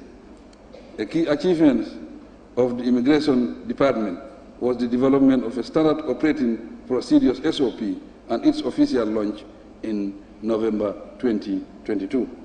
The primary objective of the SOP is for handling of smuggling of migrants cases in the country. The procedure supports the department and stakeholders to understand better smuggling of migrants and its legal implications and legislative arrangements. The legal and judiciary sector. Mr. Speaker, the strategies and policies adopted by the Ministry of Justice are geared mainly towards transitional justice, good governance, rule of law, and access to justice. In this regard, the legal sector intends to adopt a strategic plan that reflects the government's vision. In addition, it has drafted the Victims' Reparation Bill to create an independent body to administer reparations for victims. This will cover all victims of human rights violations, not leaving out the victims of April 10 and 11. In 2022, several acts were enacted, such as the Disabilities Act, the Gambia Public Procurement Authority Act. Meanwhile, the Anti-Corruption Bill is with this August Assembly for consideration. My government also approved the Gambia Prisons Amendment Bill 2023 to help establish the Gambia Prison Service and the Gambia Prison Service Council to regulate the prisons. Furthermore, the sector is working on the constitutional review process. The process is guided by relevant legal and legislative considerations as well as our national interests. For now, it is essential to determine the necessary legislative amendments to support the next phase of the review process. Mr. Speaker, the Ministry of Justice appointed 12 state councils in the beginning of this year. The objective is to decentralize legal services by designating some of the state councils to various regions of the Gambia. This is to provide speedy and accessible justice delivery service to the public. Turning to the judiciary subsector, 11,568 new cases were filed across all the courts and tribunals in the country in 2022. This represents a significant increase of 30% on the 8,882 cases for 2021. Altogether, 6,800 cases were representing 58% were disposed of, thus making an increase of 1,978 out of the 4,822 cases disposed of in 2021. As reported during the last legal year celebration, the judiciary is doing very well and has regained public confidence, hence the increase in the new cases. We encourage them to keep up the momentum. Public service, administrative reform, policy coordination, and delivery. Mr. Speaker, the new Ministry of Public Service Administrative Reforms, Policy Coordination, and Delivery is mandated to undertake overall oversight of the implementation of public service policies and programs of the Gambia. Since its inception, the Ministry has been working on strengthening the foundational human resource management policies, practices, and data to reduce manual processes. The process is to result in improved human resource management, increased reliability, and transparency of human resource data. These are necessary for subsequently digitalized human resource processes and data processing. The current ministry is working with the World Bank to upscale the effectiveness and expand the functionalities of government systems for engagement with citizens on processing complaints.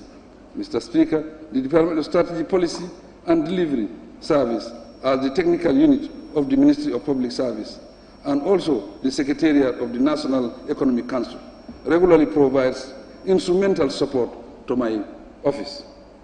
Through the National Economic Council, regular meetings were held in 2022 to improve coordination between the institutional heads of the productive sectors of the economy. The meetings provide a platform for participants in key economic activities to adequately brief my office on the economy and promote coordination and information sharing on crucial economic issues. Mr. Speaker, the President's Delivery Forum was held for the first time in the Gambia in October 2022 for presentation of key sector updates on projects implementation in the sectors. The outputs of the forum are to feed into groundbreaking project monitoring tools to track project contracts and implementation in a timely manner. Implementation of the Civil Service Reform Program 2018-2027 is already in motion to transform the public service and make it more efficient and effectively responsive to the needs of the nation. As a new development, the ministry is arranging to institutionalize an electronic clocking system to hold civil servants accountable and maintain punctuality and discipline at work. Also, my office has signed performance contract with state-owned enterprises to monitor service delivery. The Ministry of Finance undertook the initial monitoring exercise for the first quarter of 2023, with focus on GNPC, SSH, FC, and GPA. Meanwhile, GIA, GPPC, GGC, and GAMPOS are scheduled to sign a performance contract each by June 2023 to take effect from the 2024 financial year. These moves indicate my government's preparedness to set public service delivery targets. Such accountability tools are signposts for the implementation of our National Development Plan, and they need to be implemented in collaboration with all ministries, departments, and government agencies.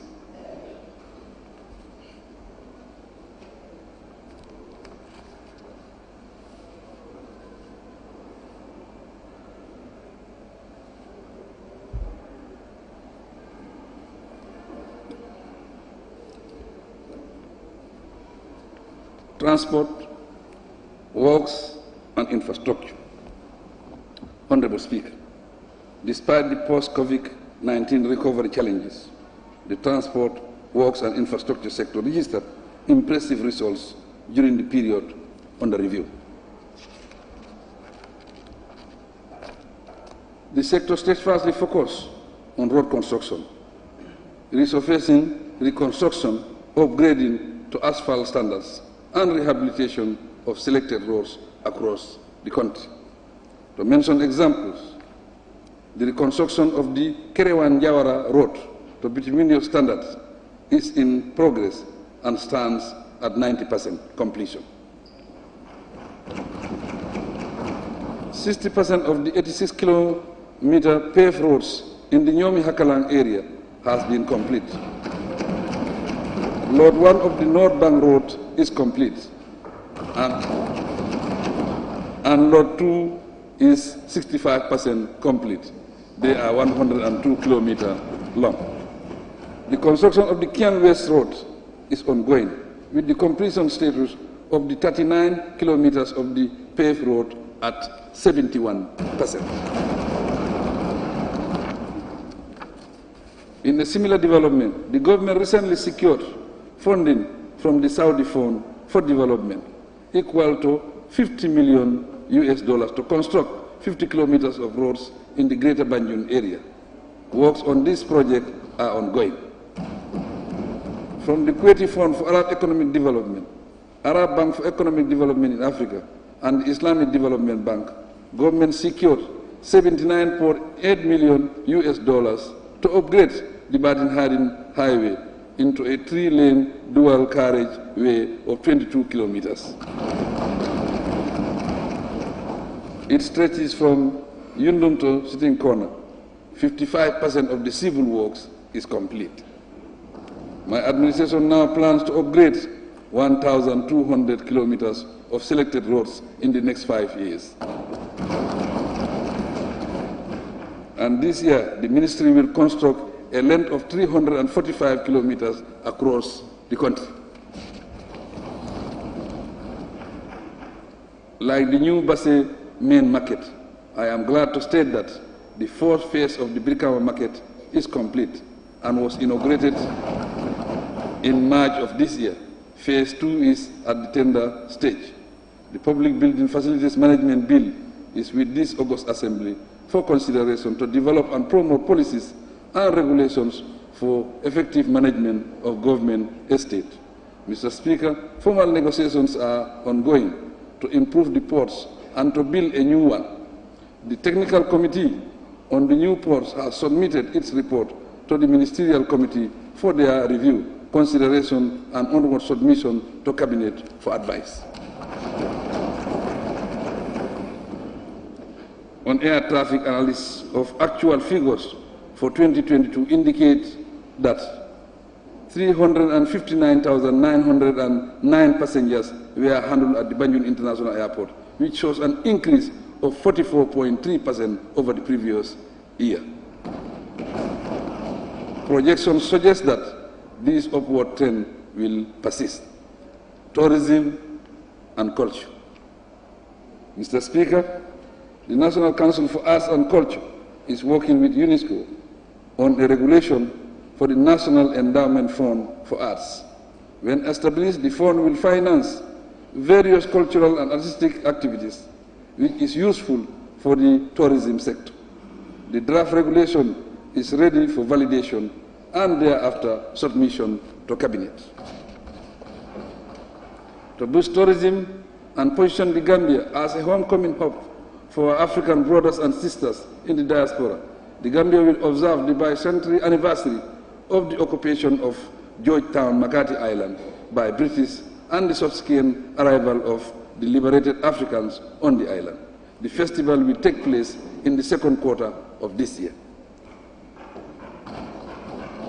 With relief, tourism is growing again steadily.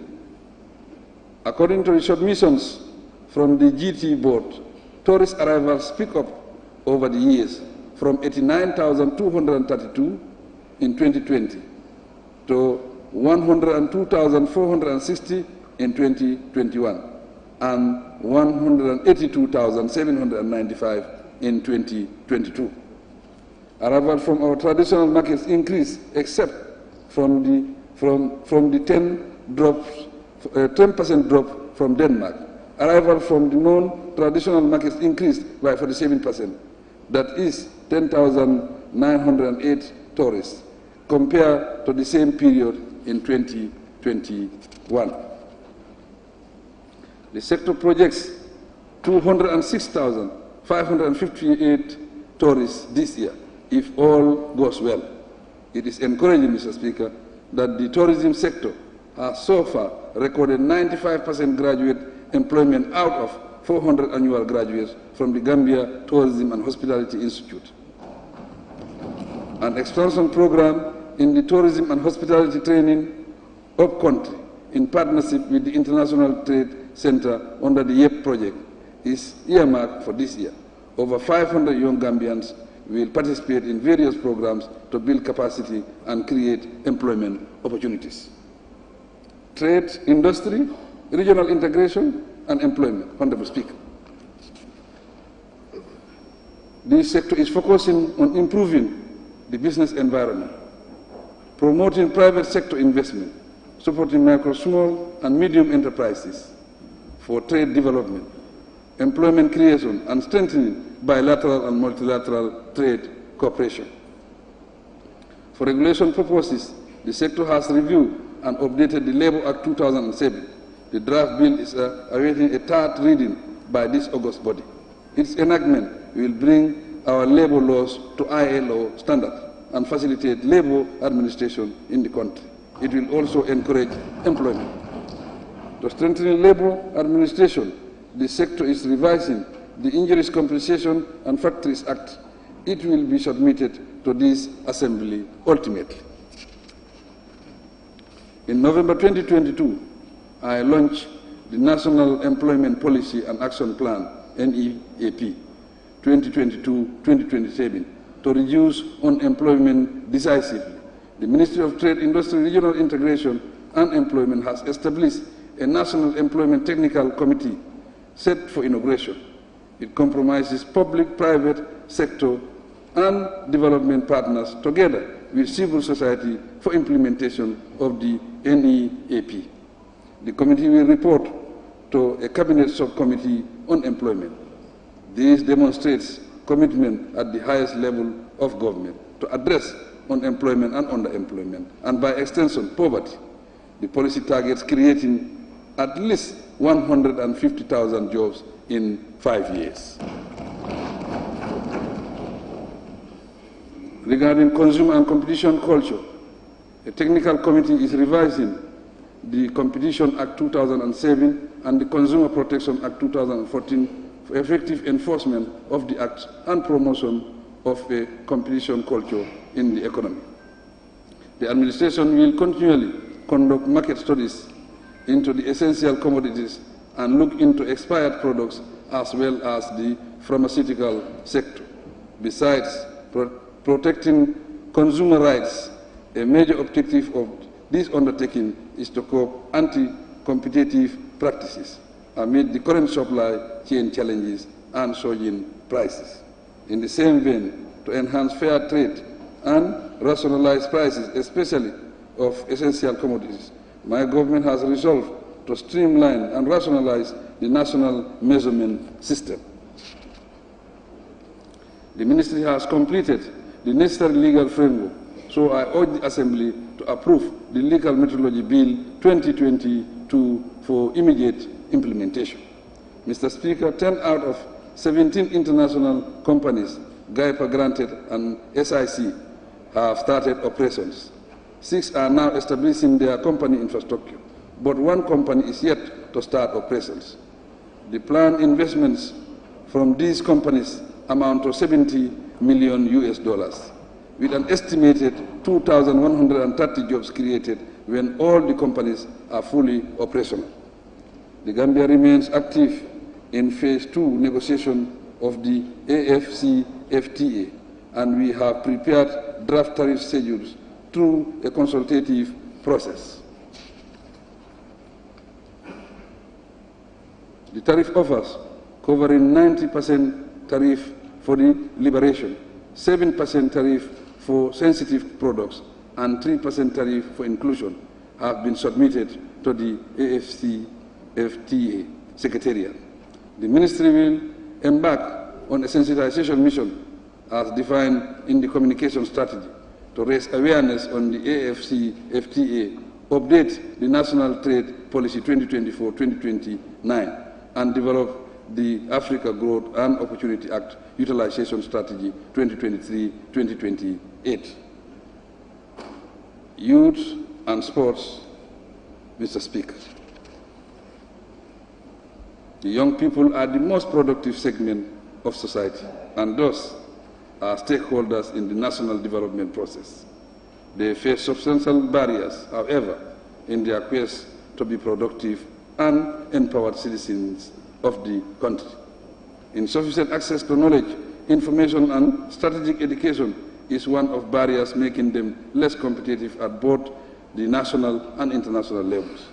In this respect, the Youth and Sports Ministry is devising strategic initiatives to increase support to the youth and their areas of development, especially sports. To achieve this, the development levy established within the framework of the NDP 2018-2021 dedicated to the sector is to develop a responsive development roadmap for implementation. In sports, the Gambia is doing very well in various competitions. Football, athletics, beach volleyball, and martial arts are typical examples. I congratulate our sports persons and officials on their successes. The under-20 football team, most notably inclusive. The government will remain solidly supportive of the sector. Mr. Speaker, several bills and acts are under review to enhance the legal environment for youth and sports advancement.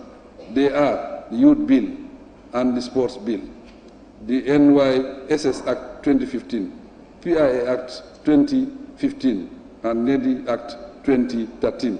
The Ministry will table these legal instruments before this August Assembly for consideration. Furthermore, with the support of the Commonwealth Secretariat, the sector will develop a new sports policy 2023-2032.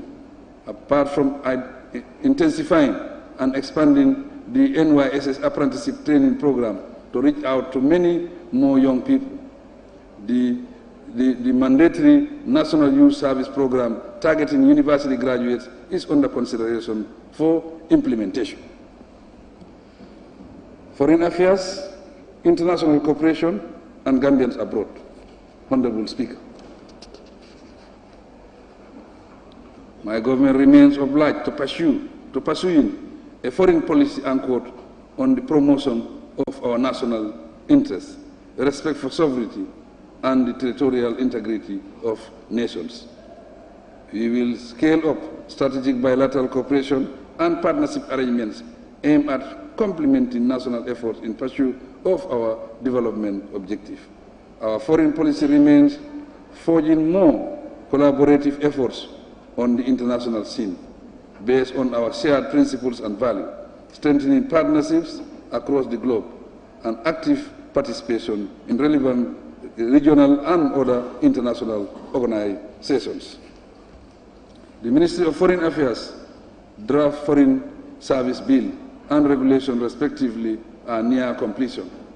It is hoped that these documents will further strengthen the institutional framework of the sector and ensure achievement of our national desired goals and objectives. Land, regional government, and religious affairs. Mr. Speaker, at present, Mr. Speaker, the Lands Ministry is developing a national land policy with support from the World Bank. The policy will, among other issues, cover land-related conflicts, security of title, protection of the right to land, especially for women and children, and efficient land management. It will eventually be subjected to cabinet review. Closely related to addressing youth and women matters within the sector is the Job, Skills, and Finance Program for Women and Youth in the Gambia. It is a 4-year initiative funded by the European Union through the United Nations Capital Development Fund, UNCDF, at a tune of 15.2 million euros. The program aims to contribute to stabilizing the economy, social and security situation of the country by facilitating the social inclusion and employment of youth and women. In the Gambia, the non-governmental organization NGO Affairs Agency oversees NGO activities. The agency was established in 1996 through Decree 81. A new NGO bill is now at an advanced stage to improve NGO operations in the country. Meanwhile, out of 126 registered NGOs, 87 renewed their status in 2022. 21 were deregistered based on non-compliance issues. 1 phased out, and 6 are yet to renew their status. Information, Mr. Speaker. The new Ministry of Information has shown unprecedented readiness to pay more attention to the development of the information value chain through fresh initiatives. The Ministry is, for instance, collaborating with USAID to formulate a medium-term strategy 2023-2028. This strategy plan is expected to consolidate democratic pluralism and will link neatly with the Access to Information Act 2021, ATI 21. The Ministry will appoint information commissioners and establish an information commission secretariat for the realization of the ATTI 21 objectives. The act represents an enviable milestone in our democratization process and services as a vivid symbol of the leadership's commitment to universal access to information. Importantly also, the Information and Communication Act 2009 will give way to the Information Bill 2023 as a means of repositioning the Ministry of Information. In addition, the Personal Data Protection and Privacy Bill 2023 has been reviewed, finalized and submitted for Cabinet approval. Once approved, the document will be forwarded to this August Assembly for appropriate action. Aside from this, with the assistance of the UNESCO Regional Office in Dakar, the information sector has developed a policy on community media sustainability to strengthen the modalities and conditions for stable income generation and long-term sustainability of the media community. Office of the Vice President, Mr. Speaker. The National Population Commission Secretariat, as the coordinating authority for the National Population Policy and Program, is currently at the advanced stage of developing a new national population policy. The policy seeks to address population trends and dynamics in relation to sustainable socio-economic and environmental development. The population policy is also aimed at improving the quality of life of everyone, especially the most vulnerable.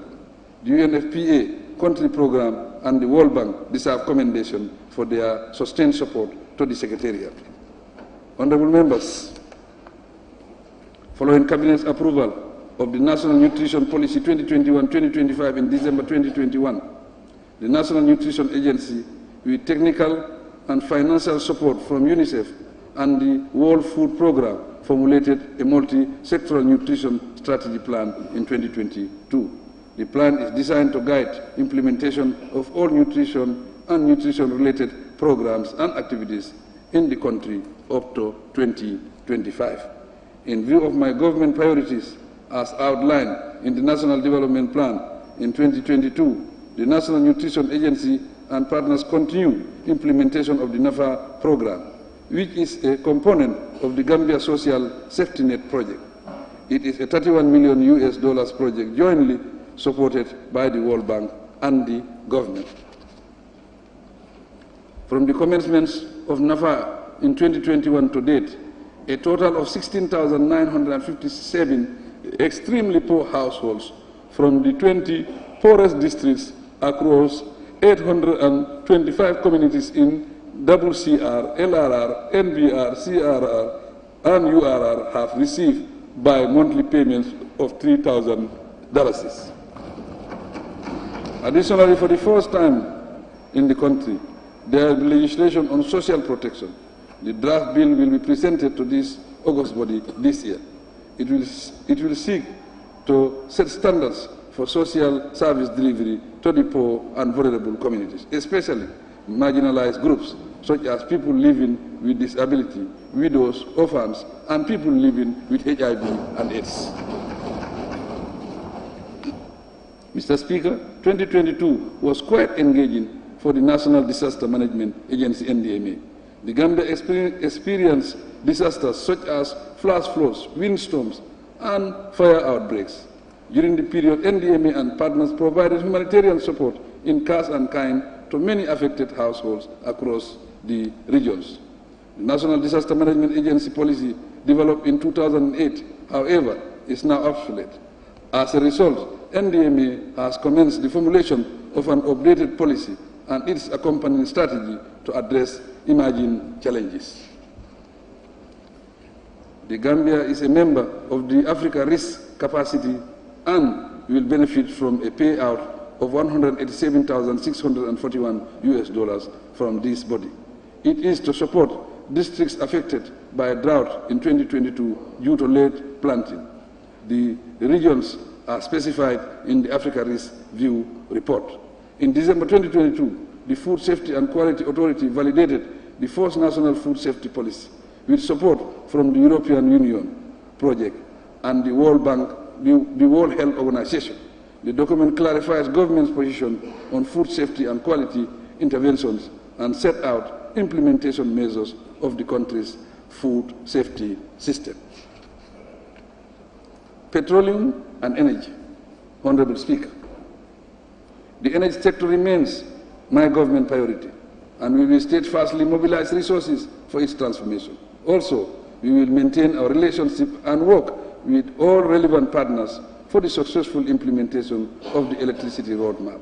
The roadmap calls for universal electrification by 2025, integration of variable renewables, and investment in low-cost generation options.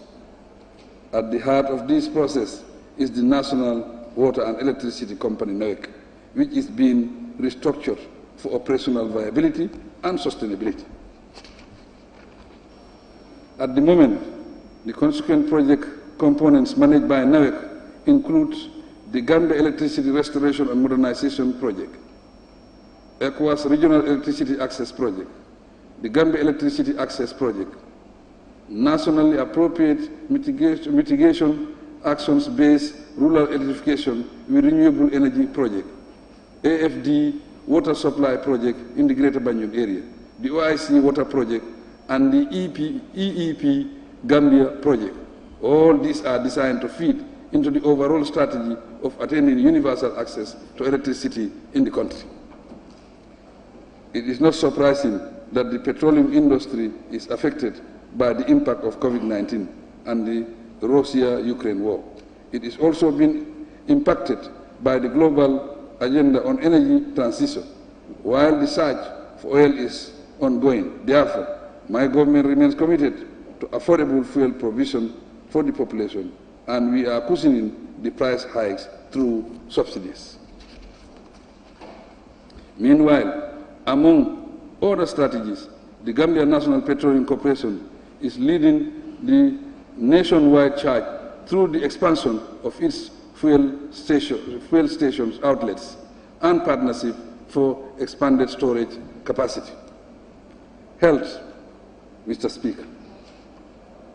As the country recovers from the havoc of the coronavirus pandemic, the Gambia health system continues to build resilience for better healthcare service provision for the people. Key interventions include the rolling out of the National Health Insurance Scheme and the ongoing construction of a modern National Emergency Treatment Center, a blood transfusion center, a reference laboratory, and a training center in Faratu. They will have up-to-date modern equipment to handle health emergencies and advanced diagnosis. Plans are afoot to complete the master plan for a new technical hospital in Faratu. Linked to drugs and food safety, my government is resolute about providing high-quality medicine that meets local and international standards. To achieve this, a high-quality laboratory complex is under construction in Brusubi to test imported food and drugs for safety. In addition, the health sector is piloting an electronic logistic management information system to track all medicines procured by government and other parties. Through the Ministry of Health, we are set to open 5 new state-of-the-art health centers in 5 strategic locations across the country. These facilities, which will be fully equipped with equipment and supplies, are funded by the Gambia government.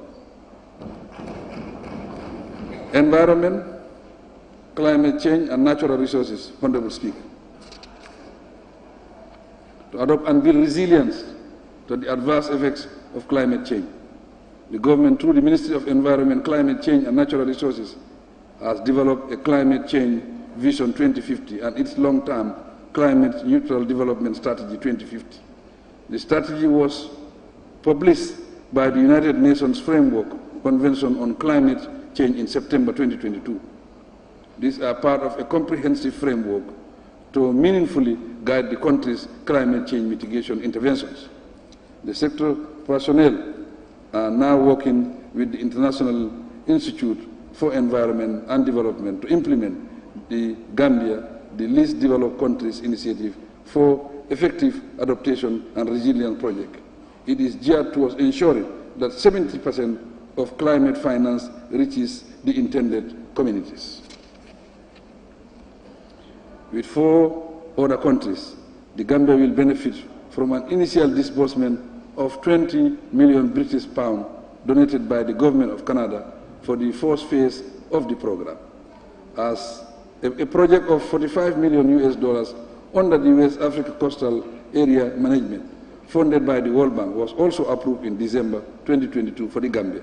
The project is meant to reduce climate-related disasters such as flooding in the urban area. Correspondingly, a 6.9 million euros project funded by the French Development Agency was approved late last year.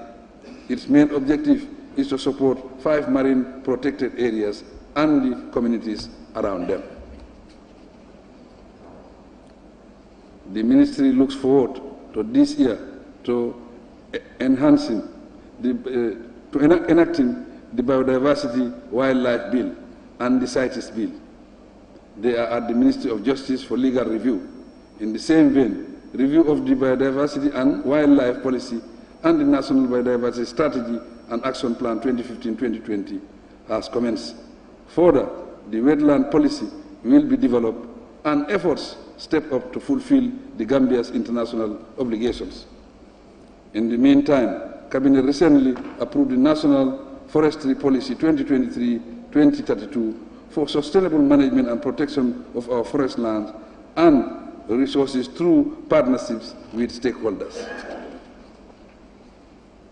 In fulfilling government's obligation of domesticating international laws and conventions and to strengthen the sector's management and regulatory frameworks, 3 important bills have been formulated, namely the National Environment Management Bill, the Chemical Control and Management Bill, and the Waste Management Bill. They are under review for submission to this Assembly thereafter. On general environmental quality regulation and management, to enhance the well-being of Gambians, I have reintroduced the voluntary monthly national cleansing exercise, SETCETAL. I urge everyone to take it seriously and participate in it. In view of the alarming rate of coastal erosion and other environmental concerns, my administration will adopt measures to promote the integrated approach to coastal zone management and address emerging challenges. The enactment of the Integrated Coastal Zone Management Bill will strengthen these measures. This is one of other proposed or ongoing programs and frameworks within the sector.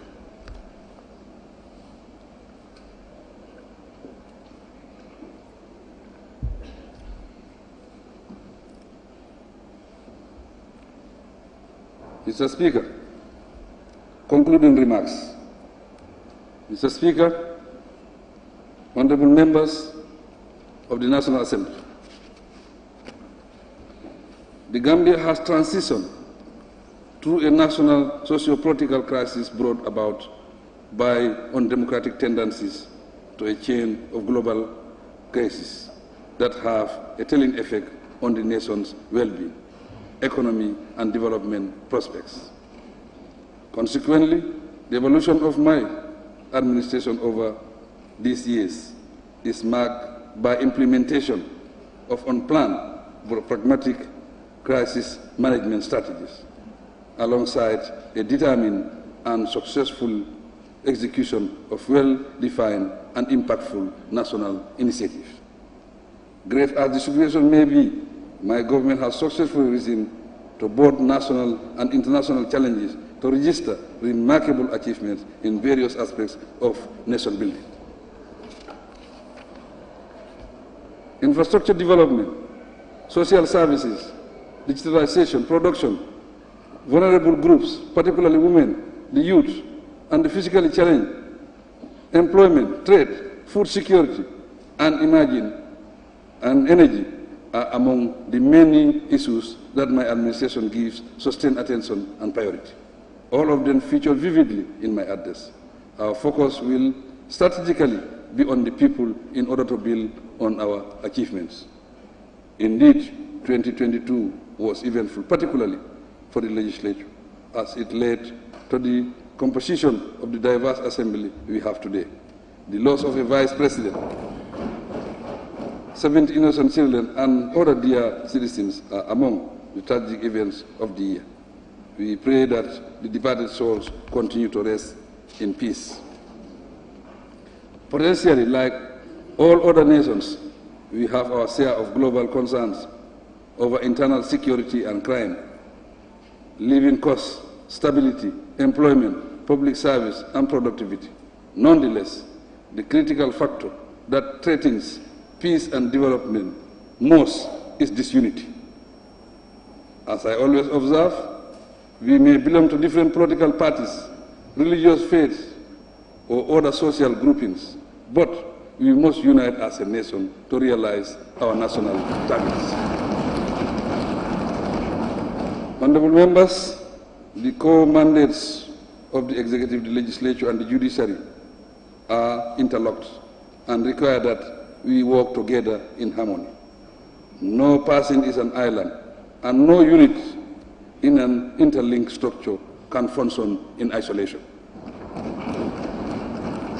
Once we have a common goal, such as the development and progress of the people we serve, there will always be the need to unite and a path to do so.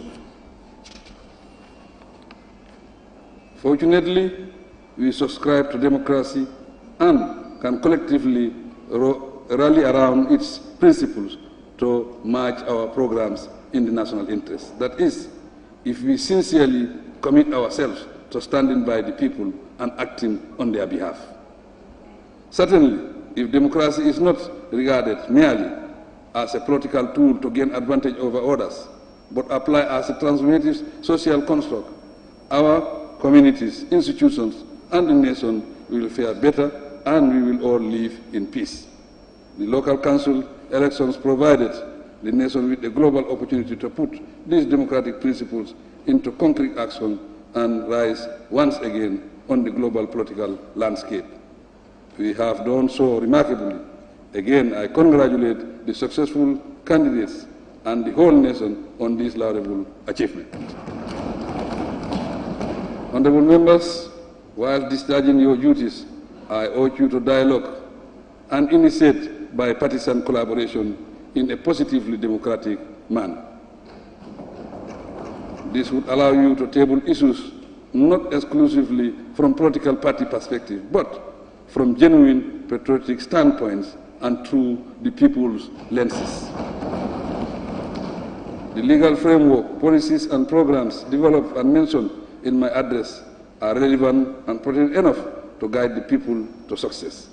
Their effective implementation rests on the professional and their action officers. But this assembly and the public have a facilitating role to play in the process. I assure you that the Ministry of Public Service also has all the sector policies and will monitor their implementation. I thank you all and congratulate you on the successful completion of your first legislative year, and I encourage you to serve the nation better as legislators, compatriots, colleagues, and family.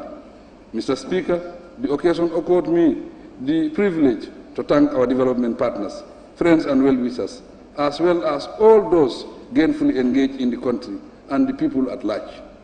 The sectors have been doing well, and we look forward to greater improvements as time goes by. I thank all of them sincerely. I promise to serve this nation with a clear concern, a clear vision, and a clear, articulated, and realistic development plans and programs. Let us work in harmony to implement them together in our best interests. I wish the Assembly fruitful deliberations and resounding successes in your noble engagements. God bless us all. Thank you.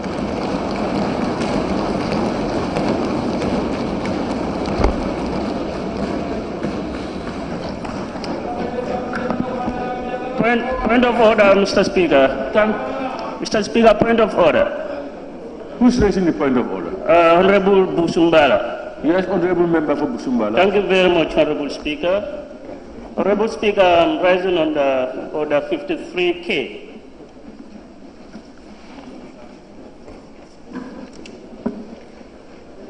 Honorable Speaker, point of order. Honorable Speaker,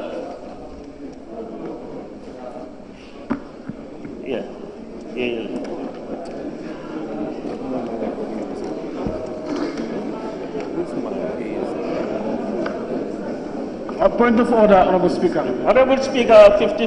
No. A point of order, Honorable Speaker. Honorable Speaker. Honorable members, honorable members. I'm on my feet. Honorable members. Honorable members.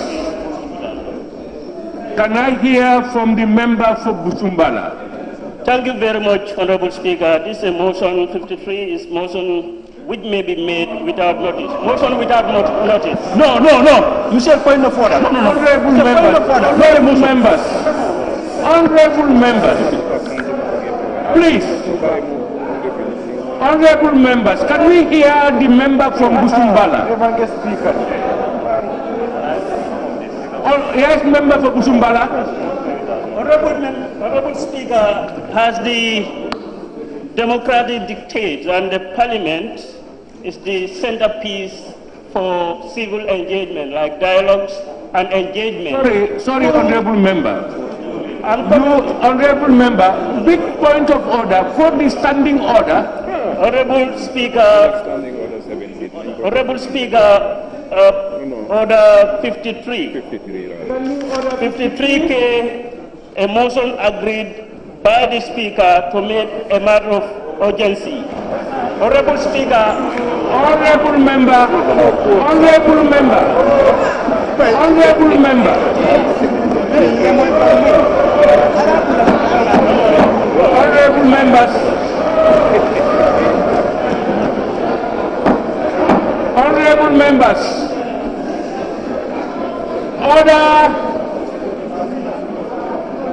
honorable members,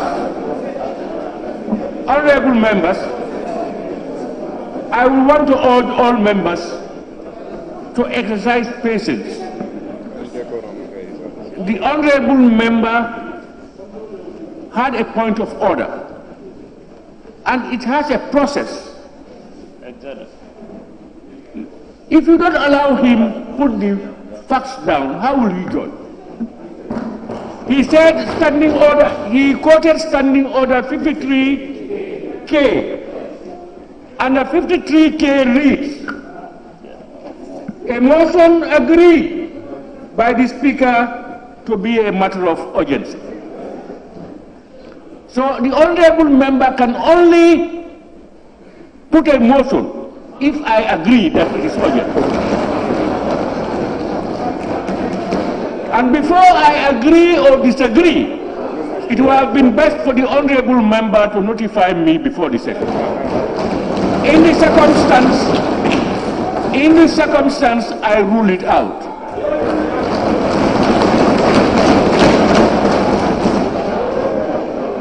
Honorable members, we now, any member who wants to second the motion, honorable member for Kantora and majority leader. Thank you very much, Honorable Speaker, for giving me the floor. I rise to second the motion and thank His Excellency for a matter speech. Thank you. Honorable Point of order, Honorable Speaker. Honorable members. Point of order, Honorable Speaker. Allow me to... Honorable member for Busumbala. Yes, Honorable Speaker, 53 is a motion without notice. And Honorable Speaker... No. Honorable member, you are standing on a point of order. 53K. But 53 is a motion without notice. So it can be applicable instantly. You listen to my motion, you either reject it or you allow me to receive. All right, honorable members, please, order. If you did not hear me... Honorable member, read your standing order. The Speaker has made a decision. If that decision for you is not correct, it has a process. It's not a point of order. You do that process, please. You don't point of order that. When I make a judgment, and you feel that that judgment probably is not correct, it has another process. You don't say point of order again. Please. Honorable members, it has been moved and seconded that this August Assembly do consider the motion on the State of the Nation Address 2023 delivered by His Excellency the President of the Republic. Those in favor, please say aye. Those not in favor, please say no. The ayes have it. Honorable members, the consideration and debate proper on the motion so tabled will now be adjourned until Monday, 12th June 2023, to give honorable members ample time to read and digest the said address. But before I adjourn, honorable members, please allow me, on behalf of both sides of the August Assembly, and indeed on my own behalf, thank His Excellency the President of the Republic for his well-articulated and delivered State of the Nation address. Of course, it is a statutory duty, but you will all agree with me that the address deserves commendation for the manner in which it was delivered. The address has indeed outlined the condition of the Gambia, the policies of the government, and the administration of the state as provided for in the Constitution. This Assembly will therefore in the next few days reflect and debate on the policy statement so well delivered here in this August Assembly. The statement will also give us an opportunity to reflect on the achievements and challenges we face as a nation and the urgent need for national unity, peace, and stability to propel the development needs and aspirations of our dear motherland. As the people's representative, we are charged to do our best to ensure that the policies and programs outlined in His Excellency's address are thoroughly scrutinized and debated with due diligence. It is also important for us to have a clear understanding of the government's policies, development programs, and aspirations. This will provide the National Assembly and its various committees with tools necessary to perform its legislative scrutiny and oversight functions. On that note, Mr. President, I thank you once again for addressing this Assembly. In the same vein, honorable members, I wish to express thanks and gratitude to His Excellency the Vice President, my Lord the Chief Justice, former Speakers and Deputy Speakers of the National Assembly, the Deputy Speaker and honorable members of the National Assembly, Cabinet Ministers, former members of the National Assembly, members of the Diplomatic and Consular Corps, regional governors, Lord Mayors and chairpersons of area councils, leaders of political parties, Secretary General and Head of the Civil Service and all government senior officials, service chiefs, vulnerable religious leaders, the press, and all distinguished invited guests for gracing this solemn occasion in the calendar of the National Assembly.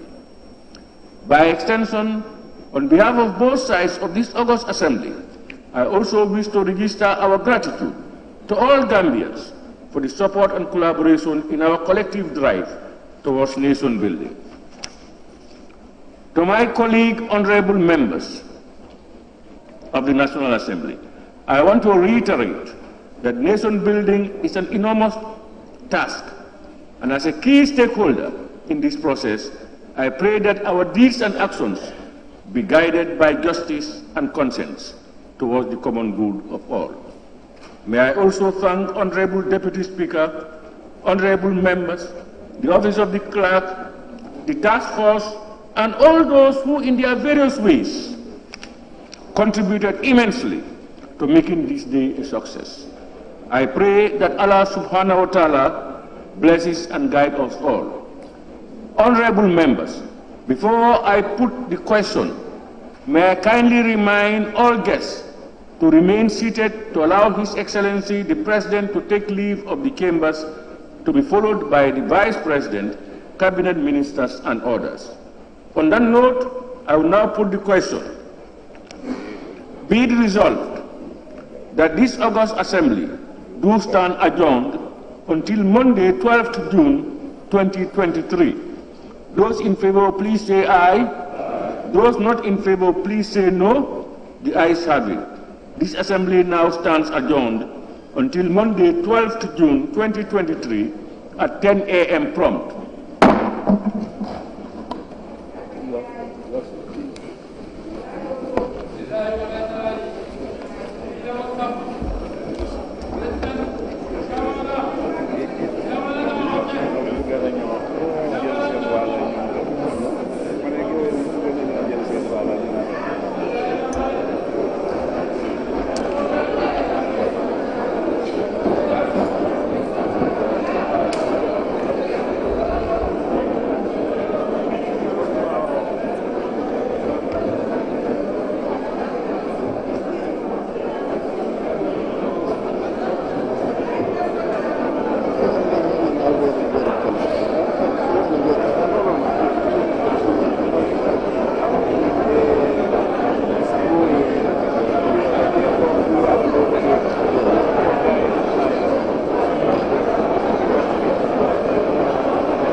Hello viewers, that brings an end to the President's 2023 State of the Nation address via at the National Assembly in Banjul. The President has delivered his statement touching on all areas of the country, from the economy, education, health, security, foreign affairs, energy, petroleum, environment. He virtually touches on all sectors as far as his government is concerned. Mr. Mbodj, a quite marathon address there by the President. What are your key takeaways? As usual, the manner of delivery. I suppose we've come to be familiar, now we're used to it, aren't we? This sort of pro forma style of just delivering it, quite dry. I suppose this is the line of resistance. It was quite curious as well towards the very end. It was with the National Assembly quite fantastically it's revealed itself. It was a slice of the quality, the kind of members we have in the National Assembly. In the end, it felt to me like you had the headmaster there trying to bring order into the classroom. It was quite fascinating there. So this is what we've come to get used to with this president, the dry listing, as it were, of what he has achieved and what the plans are. I suppose with him, this is his style. Of course, other addresses could be more inspiring. People sort of expect it to be like that. More engaging? But I suppose that's not his style. Yes, the delivery, exactly. That's it. Yes, it's just itemizing. It's more of an itemization and listing, as it were. They even have a name for it, I can't remember. But it's not really delivering a speech as such. It wasn't really an address at all. Well, it wasn't to us. Let's put it that way. Okay. So this is it. I'm sure in the next coming weeks, of course, we'll go into the details compared to what he said last year. And what is the purpose of these things? Should I just deliver what is deliverable, what I hope to achieve in the next year? You've seen a good number of repetitions, as it were, in key areas. I was comparing, when he was talking, comparing to what he said last year. So a few repetitions there, repeating, you still haven't accomplished, still moving on. So what should be the point of these things, really? Maybe during the discussions, we'll sort of try to reimagine the State of the Nation address, but it's now becoming boring for us. Yeah, at the closing stage of his speech, he mentioned the issue of, having to lose a vice president, 71 kids that died as a result of the AKI, which he didn't touch, while talking about the issue of the health sector. Yeah. Were you expecting them at least to give us an update regarding the AKI situation? Well, even though one will say, okay, this is focusing on last year. Yes, possibly something like that, even though we've read somewhere that they've contracted, or they're looking to contract an American lawyer for possible prosecution, or at least litigation. At least they try to go to court. Absolutely. You see, the State of the Nation address is, in many ways, it will depend on judgment. Of course, you don't have to give us all the nuts and bolts, certain details, operational details, as he said in the beginning, but certain issues of national concern. And the AKI. The highlights.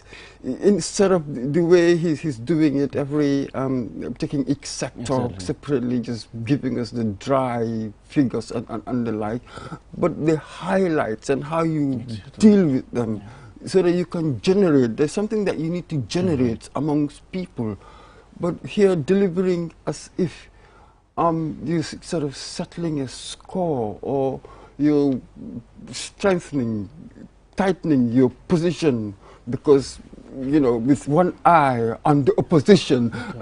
It's just a very interesting address there, I have to say. And Mr. Mbodj, the President is now leaving the National Assembly back to State House after delivering his address. As you are seeing on your screens, that's the President now leaving the National Assembly.